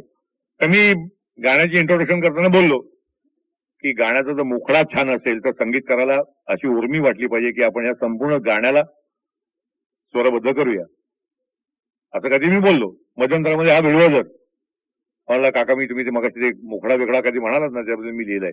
काय लिहिलं होतं की चेहरा हा दाखवण्यासाठी असतो, तोंड लपवण्यासाठी असतो. चेहरा हा दाखवण्यासाठी असतो, तोंड लपवण्यासाठी असतं, थोबाड फोडण्यासाठी असतं, आणि मुखडा गाण्यासाठी असतो. 17-18 वर्षाचा मुलगा, अहो इतकं छान छान मिळतं. त्या औरंगाबादला दगडू देवीदास सोटे भेटला. मी असंच, प्रेमा काय देऊ तुला भाग्य दिले तू मला. मला अजून ते गाणं आठवत आहे, जवळ 4-5 वर्षापूर्वीची गोष्ट आहे. मुलगा लाडेगात होती आणि मी म्हणालो की प्रेमाच्या झमेल्यामध्ये जर प्रियकरांनी उत्कटतेने साथ घातली तर तिकडनं तितक्याच रसिकतेने दाद यावी लागते. एकतर्फी प्रेम करणारा प्रियकर हा कायम केविलवाणा असतो. हा सोटे आला, देवीदास सोटे, मध्यंतरामध्ये. मला म्हणाला की मी हे लिहिले बघा. आणि ते मी वाचत असताना मी त्याला सहज विचारलं, म्हणजे तू काय करतोस. मला म्हणाला मी नुकताच बँकेत लागलोय. म्हटलं मग बरोबर आहे, ते सगळे रेफरन्सेस बँकेमधले आहेत. त्यांनी लिहिलं होतं की माझ्या हृदयाच्या बँकेत तुझ्या प्रेमाचा अकाउंट उघड, माझ्या हृदयाच्या बँकेत तुझ्या प्रेमाचा अकाउंट उघड, हे सांगण्यासाठी माझ्या मनाचा ब्रँच मॅनेजर तुझ्या घरी किती वेळा येऊन गेला. पण तू तर म्हणतेस माझा अगोदरच दुसऱ्या बँकेमध्ये फिक्स डिपॉझिट आहे. पण मी तुला कुठे सांगतोय, लग्नाचं कॅश सर्टिफिकेट घे म्हणून. साधं चालू खातं उघडलंच तरी चालेल. आता त्याची ही कविता मी नागपूरला टाकली त्याचं नाव घेऊन. तिथे मुलगी मला भेटायला आली. म्हणले काका तुम्ही ते एकतर्फी प्रेम करणाऱ्या प्रियकराबद्दल बोलला, प्रेयसीचं काय. म्हटलं बरोबर आहे, त्याच्याबद्दल मी लिहिलंय. तिने हिंदीत लिहिलं होतं की रातभर रोई उनकी याद में आंसू बहाए टब भरा. एवढी रडले की टब सुद्धा भरला. रातभर रोई उनकी याद में आंसू बहाए टब भरा, वो उल्लू का पट्टा आया और नहा के चला गया. आता ह्या दोन्ही कविता मी मंगळवेढ्याला टाकल्या. आता मंगळवेढा गाव घेतलं, समोरचा रस्ता मोठा, असं मंगळवेढा गाव. तिथे मला एक वकील भेटला, जगन्नाथ रत्न पारखी. मला म्हणाला की तुम्ही ते एकतर्फी प्रेम करणाऱ्या प्रियकरण प्रेयसीबद्दल बोलला, मी पण लिहिलंय, तर तुम्हाला आवडलं तर तुम्ही सांगा कुठेतरी. शेपटा, बायकाची वेणी घालता तो शेपटा. काय लिहिलं त्यांनी की एसएससीचं मी बसलो होतो प्रथम परीक्षेचं, एसएससीचं मी बसलो होतो प्रथम परीक्षेचं, एकाग्रतेने पेपर सोडवा आदेश उपदेश. पेपर पहिला घंटा पहिली क्षण हा औत्सुक्याचा, आणि माझ्या पुढे ती नंबर होता शुभदा जोशीचा. मानेला ती देऊन हिसडा नकळत सवयीने, लिहू लागली पेपर तेव्हा पानांवर पाने. मऊ रेशमी मोहक काळा शेपट्याचा भार, तिचा तत्क्षणी येऊन पडला माझ्या बाकावर. 3 तास एक चित्त मी तिच्या शेपट्यात, 3 तास एक चित्त मी तिच्या शेपट्यात, एकही ओळ लिहिली नाही मी उभ्या पेपरात. शेवटची ती घंटा होता आलो भानावर, कळले आम्हा जगणे आता गावी खेड्यावर. केसांनी त्या गळा कापला अलगलची माझा, पिळीत शेपट्या परी बैलाच्या जगतो हा राजा. शेतीवरती मोठेवरती माझी उपजीविका, शेतीवरती मोठेवरती माझी उपजीविका, शिक्षणाचा आज मी पारखा शुभदा प्राध्यापिका. अशा खूप गमती जमती आहेत. अहो, मराठी भाषेचे झिंडवडे काढतात त्याला तोड नाही. झिंडवडे जे रेडिओ टेलिव्हिजन अशा ठिकाणी अक्षरशः झिंडवडे, जे पूर्वी रेडिओवरती इंग्लिश बातम्या झाल्या की पाठोपाठ मराठी बातम्या असायच्या. मी एक बातमी ऐकली होती की oil struck during drilling operations in Assam. काय मराठी रूपांतर केलं होतं.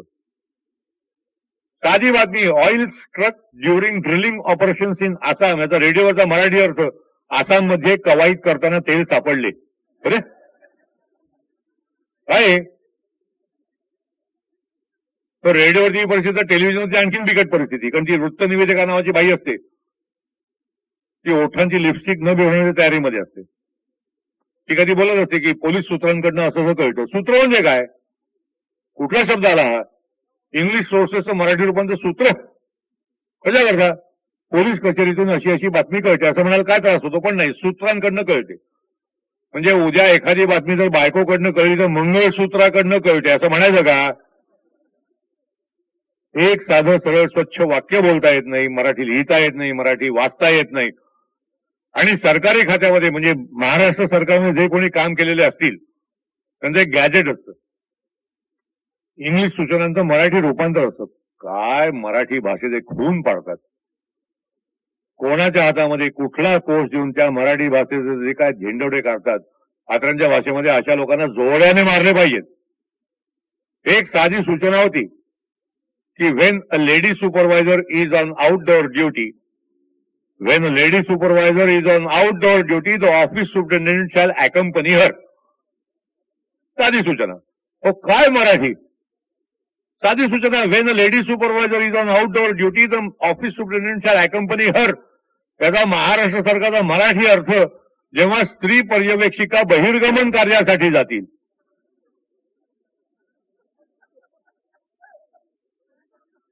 खरी शोकांतिका पुढेच आहे.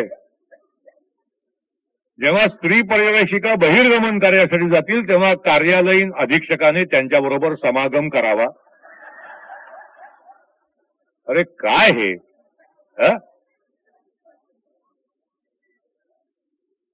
किती वाईट परिस्थिती. इतकी आपली भाषा वाईट आहे.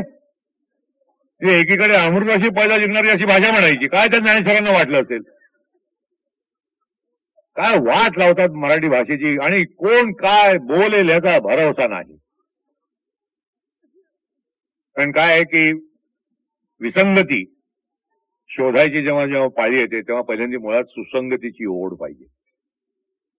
सुसंगतीची ओढ असेल तर विसंगती बरोबर कळते. अहो, आपलं साधं वर्तमानपत्राचं पहिलं पान, फ्रंट पेज, त्याच्यावरती इतके विनोद घडत असतात अभावितपणे.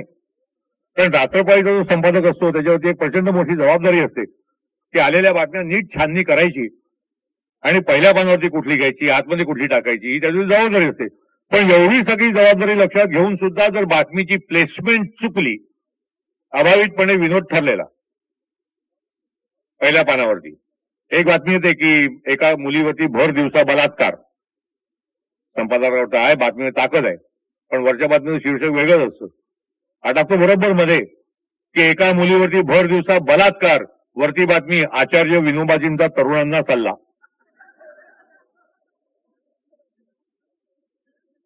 अशीच एक बातमी होती की एका सुंदर गरीब मुलीचं लग्न हुंड्याअभावी मोडले. एका सुंदर गरीब मुलीचं लग्न हुंड्याअभावी मोडले. खाली बातमी अटल बिहारी वाजपेयी कंबर कसून तयार. या वर्षीची विश्वसुंदरी स्पर्धा स्वित्झर्लंडमध्ये. डावीकडे बातमी बाबू जगजीवनराम परदेशी रवाना. शेठ घेलारामांच्या दुकानावरती 80 लाखाचा दरोडा. उजवीकडे बातमी शरद पवार यांना अटक. लालू प्रसाद यादव यांचे सकाळी मुंबईमध्ये आगमन. वरती बातमी दुपारी विहिरीत बुडून मृत्यू. मुंबई येथील अखिल भारतीय मराठी साहित्य संमेलनासाठी शिवाजी पार्कमध्ये श्रेष्ठ साहित्यिक शिवाजी पार्कात येऊन दाखल. खाली बातमी शिवाजी पार्क विभागामध्ये चोऱ्यांचे प्रमाण वाढले. आणि कुठल्या घटनेची काय बातमी घातली त्याचा भरोसा नाही. की पंतप्रधान बेनजीर भुट्टो दुसऱ्यांदा पंतप्रधान झाले, दुसऱ्यांदा पंतप्रधान असताना गर्भवती राहिली. लगेच 8 कॉलमी बातमी पंतप्रधान बेनजीर भुट्टो दुसऱ्यांदा गर्भवती. आणि खाली कंसात खास आमच्या प्रतिनिधीकडून.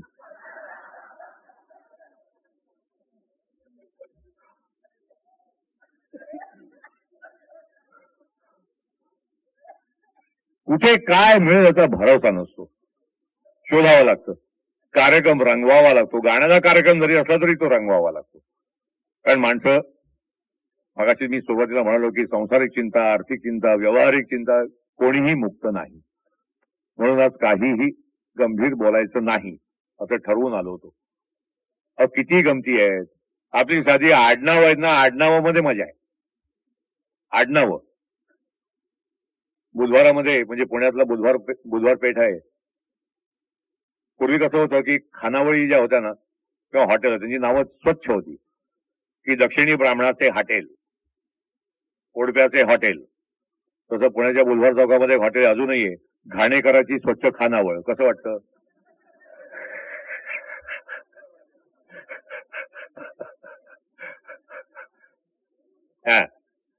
माझा मामा होता, माझ्या आईचा सख्खा मावस शामराव ओक, महाआरकाट. इतका खवट माणूस मी माझ्या आयुष्यात नाही बघितला. जे खवट म्हणजे किती, नारळ फोडल्यावर जेवढा खवट वाचतो तेवढा. आता याने आत्र्यांना खाजवलं, नको त्या ठिकाणी. काय आत्रे बाबूराव म्हणे तुमच्या देशस्थांची आडनावं. शिरवाडकर, माडखोलकर, माडगुळकर. सही करताना शाही सुद्धा किती खर्च होते. आत्रे जे भडकले. शामराव, तुम्ही देशस्थांच्या आडनावांची उठाठेव करताय. कोकणस्थांची आडनाव म्हणजे माहितीये का? काय? ओकलेले काळे फडके म्हणे.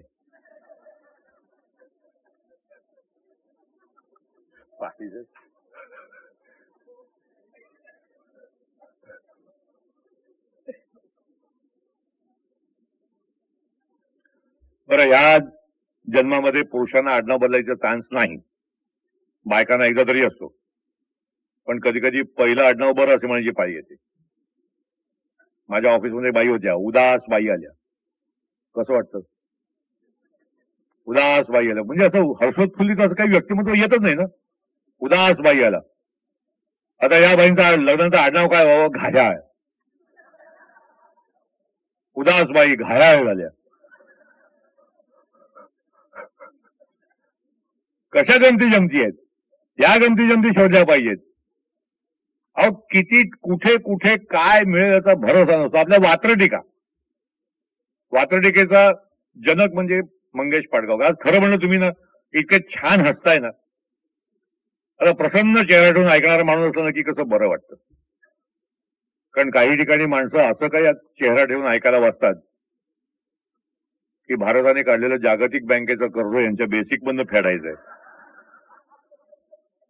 असा चेहरा ठेवून ऐकायला बसालो. अशा लोकांना, क्रूर लोकांना मंगेश पाडगावकरांनी परस्पर उत्तर दिलंय की यांचं असं का होतं ते कळत नाही, यांचं हे असं का होतं ते कळत नाही, किंवा यांना कळतं पण वळत नाही. मोठ्याने हसा तुम्ही, यांना नैतिक त्रास होतो. मोठ्याने हसा तुम्ही, यांना नैतिक त्रास होतो. नुसती वेलची खाल्ली तरी यांना विस्कीचा वास येतो. आता सगळेच जण कसे बागेमध्ये व्यायाम करीत असणार किंवा हातामध्ये गीता घेऊन चिंतन करीत बसणार. बागेतल्या कोपऱ्यात कोणीतरी एकमेकांना घट्ट बिलगून बसतोच ना, गालाला गाल लावून कोणीतरी गुलू गुलू करत असतोच ना. असं काही दिसलं की यांचं डोकं सणकलंच, असं काही दिसलं की यांचं डोकं सणकलंच, यांच्या नैतिक अध्यात्माचं गळू अवघड जागी ठणकलंच. नैतिक सामर्थ्याचं यांचं एक वेगवान घोडं असतं, पण यांना मुलं होतात हेच एक मोठं कोडं असतं. त्या कोड्याचं उत्तर काही सापडत नाही. यांचं असं का होतं ते कळत नाही. कसल्याही आनंदाला हे आयुष्यभर भीत असतात आणि एरंडेल प्यावं तसं आयुष्य पीत असतात. आता एरंडेल प्याल्यावर दुसरं काय होणार, एकच ठिकाण ठरलेलं, दुसरीकडे कुठे जाणार. कारण आणि परिणाम यांचं नातं टळत नाही. यांचं असं का होतं ते आयुष्यभर कळत नाही. तुमच्या त्या हसऱ्या चेहऱ्याकरता सगळं सांगायचं काय. पाडगावकरांनी वात्रटिका लिहिल्या आहेत, जे वात्रट टीका, टीका हा दीर्घ आहे पण त्यांनी वात्रट टीका तो टी रस्व केला. आता वात्रटिका म्हणल्यानंतर काही एका विशिष्ट मर्यादेपर्यंत वात्रटपणा अपेक्षितच आहे. तर वात्रटिका कशी होईल. अहो काय नाशिक मधल्या एका मुलांनी लिहिलंय की खुर्ची म्हणाली टेबलाला आपण लग्न करू, खुर्ची म्हणाली टेबलाला आपण लग्न करू, टेबल म्हणालो करू न करू, पण प्रत्येक जण येईल तो तुझ्यावरती बसेल तेव्हा मी काय करू.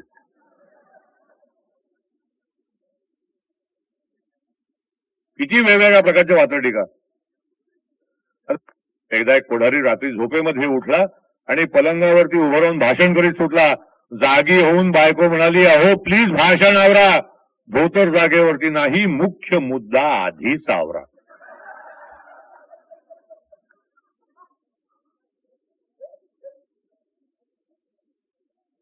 बोगदा समता समता पती म्हणाला, मोठे चुकले. आघाडीचा बोगदा, बोगदा समता समता पती म्हणाला, मोठे चुकले. माहीत असता लांब बोगदा तर नसते का मी तुला चुंबिले. त्यावर म्हणते ती, मग करुणी मुखाचा द्रोण तो होता तरी कोण.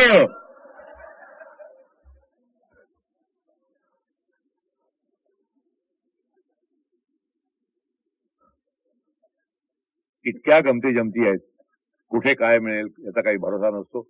ज्याला कोणाला निवेदक व्हायचं असेल त्यांनी ह्या सगळ्या गोष्टींचा अभ्यास केला पाहिजे. आणि या लहान मुलांना आज खरं म्हटलं तर खूप दिवसांनी अशी तरुण मुलं मला बघायला मिळत आहेत.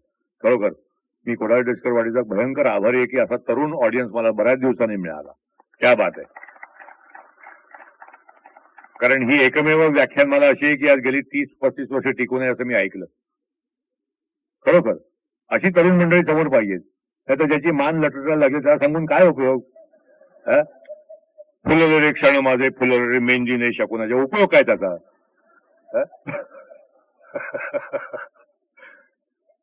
अशी तरुण मंडळी पाहिजेत. त्याबद्दल मी आभारी. आणि जे कुठेतरी सुरू झालेलं आहे, बघता बघता 2.5 तास किंवा झाले कळलं नाही.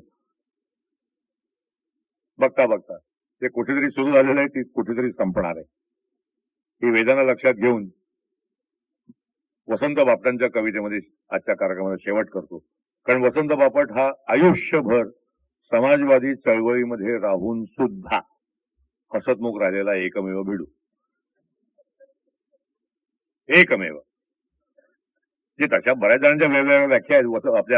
आपल्या रामदास फुटाण्यांनी व्याख्या केली की काँग्रेस ए पासून काँग्रेस झेड पर्यंत सगळ्या काँग्रेस झाल्या. म्हणून त्यांनी एका ठिकाणी म्हटलंय की काँग्रेसने वेगवेगळी अक्षरं लोकांना वाटली. काँग्रेसने वेगवेगळी अक्षरं लोकांना वाटली. एकाने कंसात ए तर दुसऱ्याने आय घातली.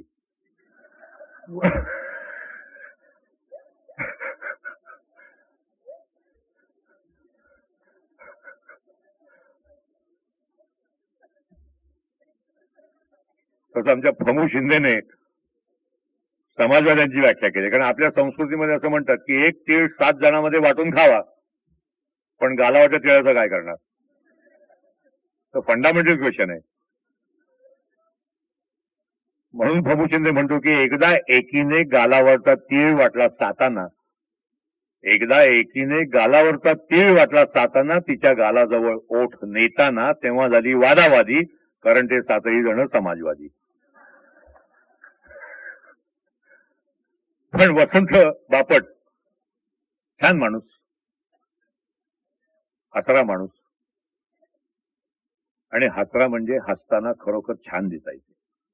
कारण जो माणूस हसताना केविलवाणा दिसतो त्याची जगण्याची गॅरंटी खलास. छान दिसायचे. आणि वसंत बापटांनी एका मुलाखतीमध्ये म्हटलंय की मी साने गुरुजींचा धडपणातला मुलगा नव्हतो. मला सगळ्या जीवनातल्या सगळ्या गोष्टींबद्दल मला प्रचंड इंटरेस्ट होता. मी लावण्या सुद्धा लिहिल्या. त्यांनी लावणी शेवटच्या विनवणीची लिहिलेली आहे.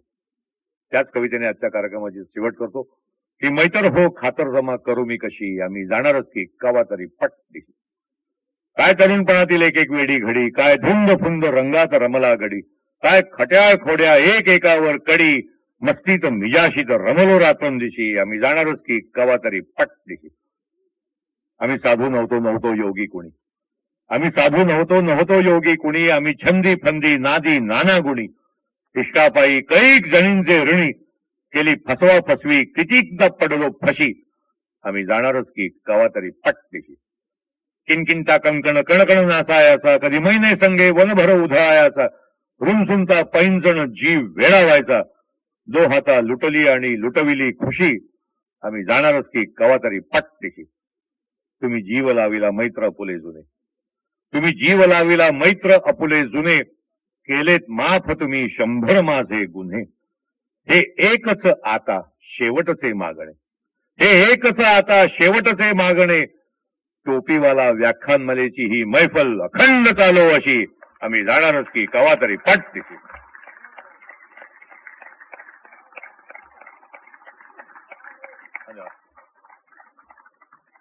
एक जाता जाता गंमत सांगतो, आता आठवली एकदम. काय आहे की मगाशी यांनी इंट्रोडक्शन इतकी सुंदर केली ना, हा इंट्रोडक्शन वाला किती वात आणण्याचा भरोसा नसतो. आमचा असा जळगावला एक कार्यक्रम होता आणि एक फाटका माणूस उभा राहिला हो इंट्रोडक्शन करायला, आणि त्यांनी इतकी सुंदर इंट्रोडक्शन केली, सुंदर. आणि आम्ही सगळ्याचे त्याच्या प्रेमात, आणि तसं जायला निघण्यात एवढ्यात मागे आला तिथे 10-12 मुलं खेळत होती. त्यांना उद्देशून आणि त्यांच्या पालकांना उद्देशून तो म्हणाला, आणि त्याचा बोलण्याचा टोन इतका छान होता. आज कार्यक्रमाला बरीच लहान मुलं आलेली दिसत आहेत. ती जर रडायला लागली तर त्यांच्या पालकांनी त्यांना नैसर्गिकरित्या शांत करावं. म्हटलं क्या बात आहे. आणि नैसर्गिकरित्या शांत करावं याचा अर्थ मुलाच्या बापाने मुलाला घेऊन बाहेर जावं. धन्यवाद.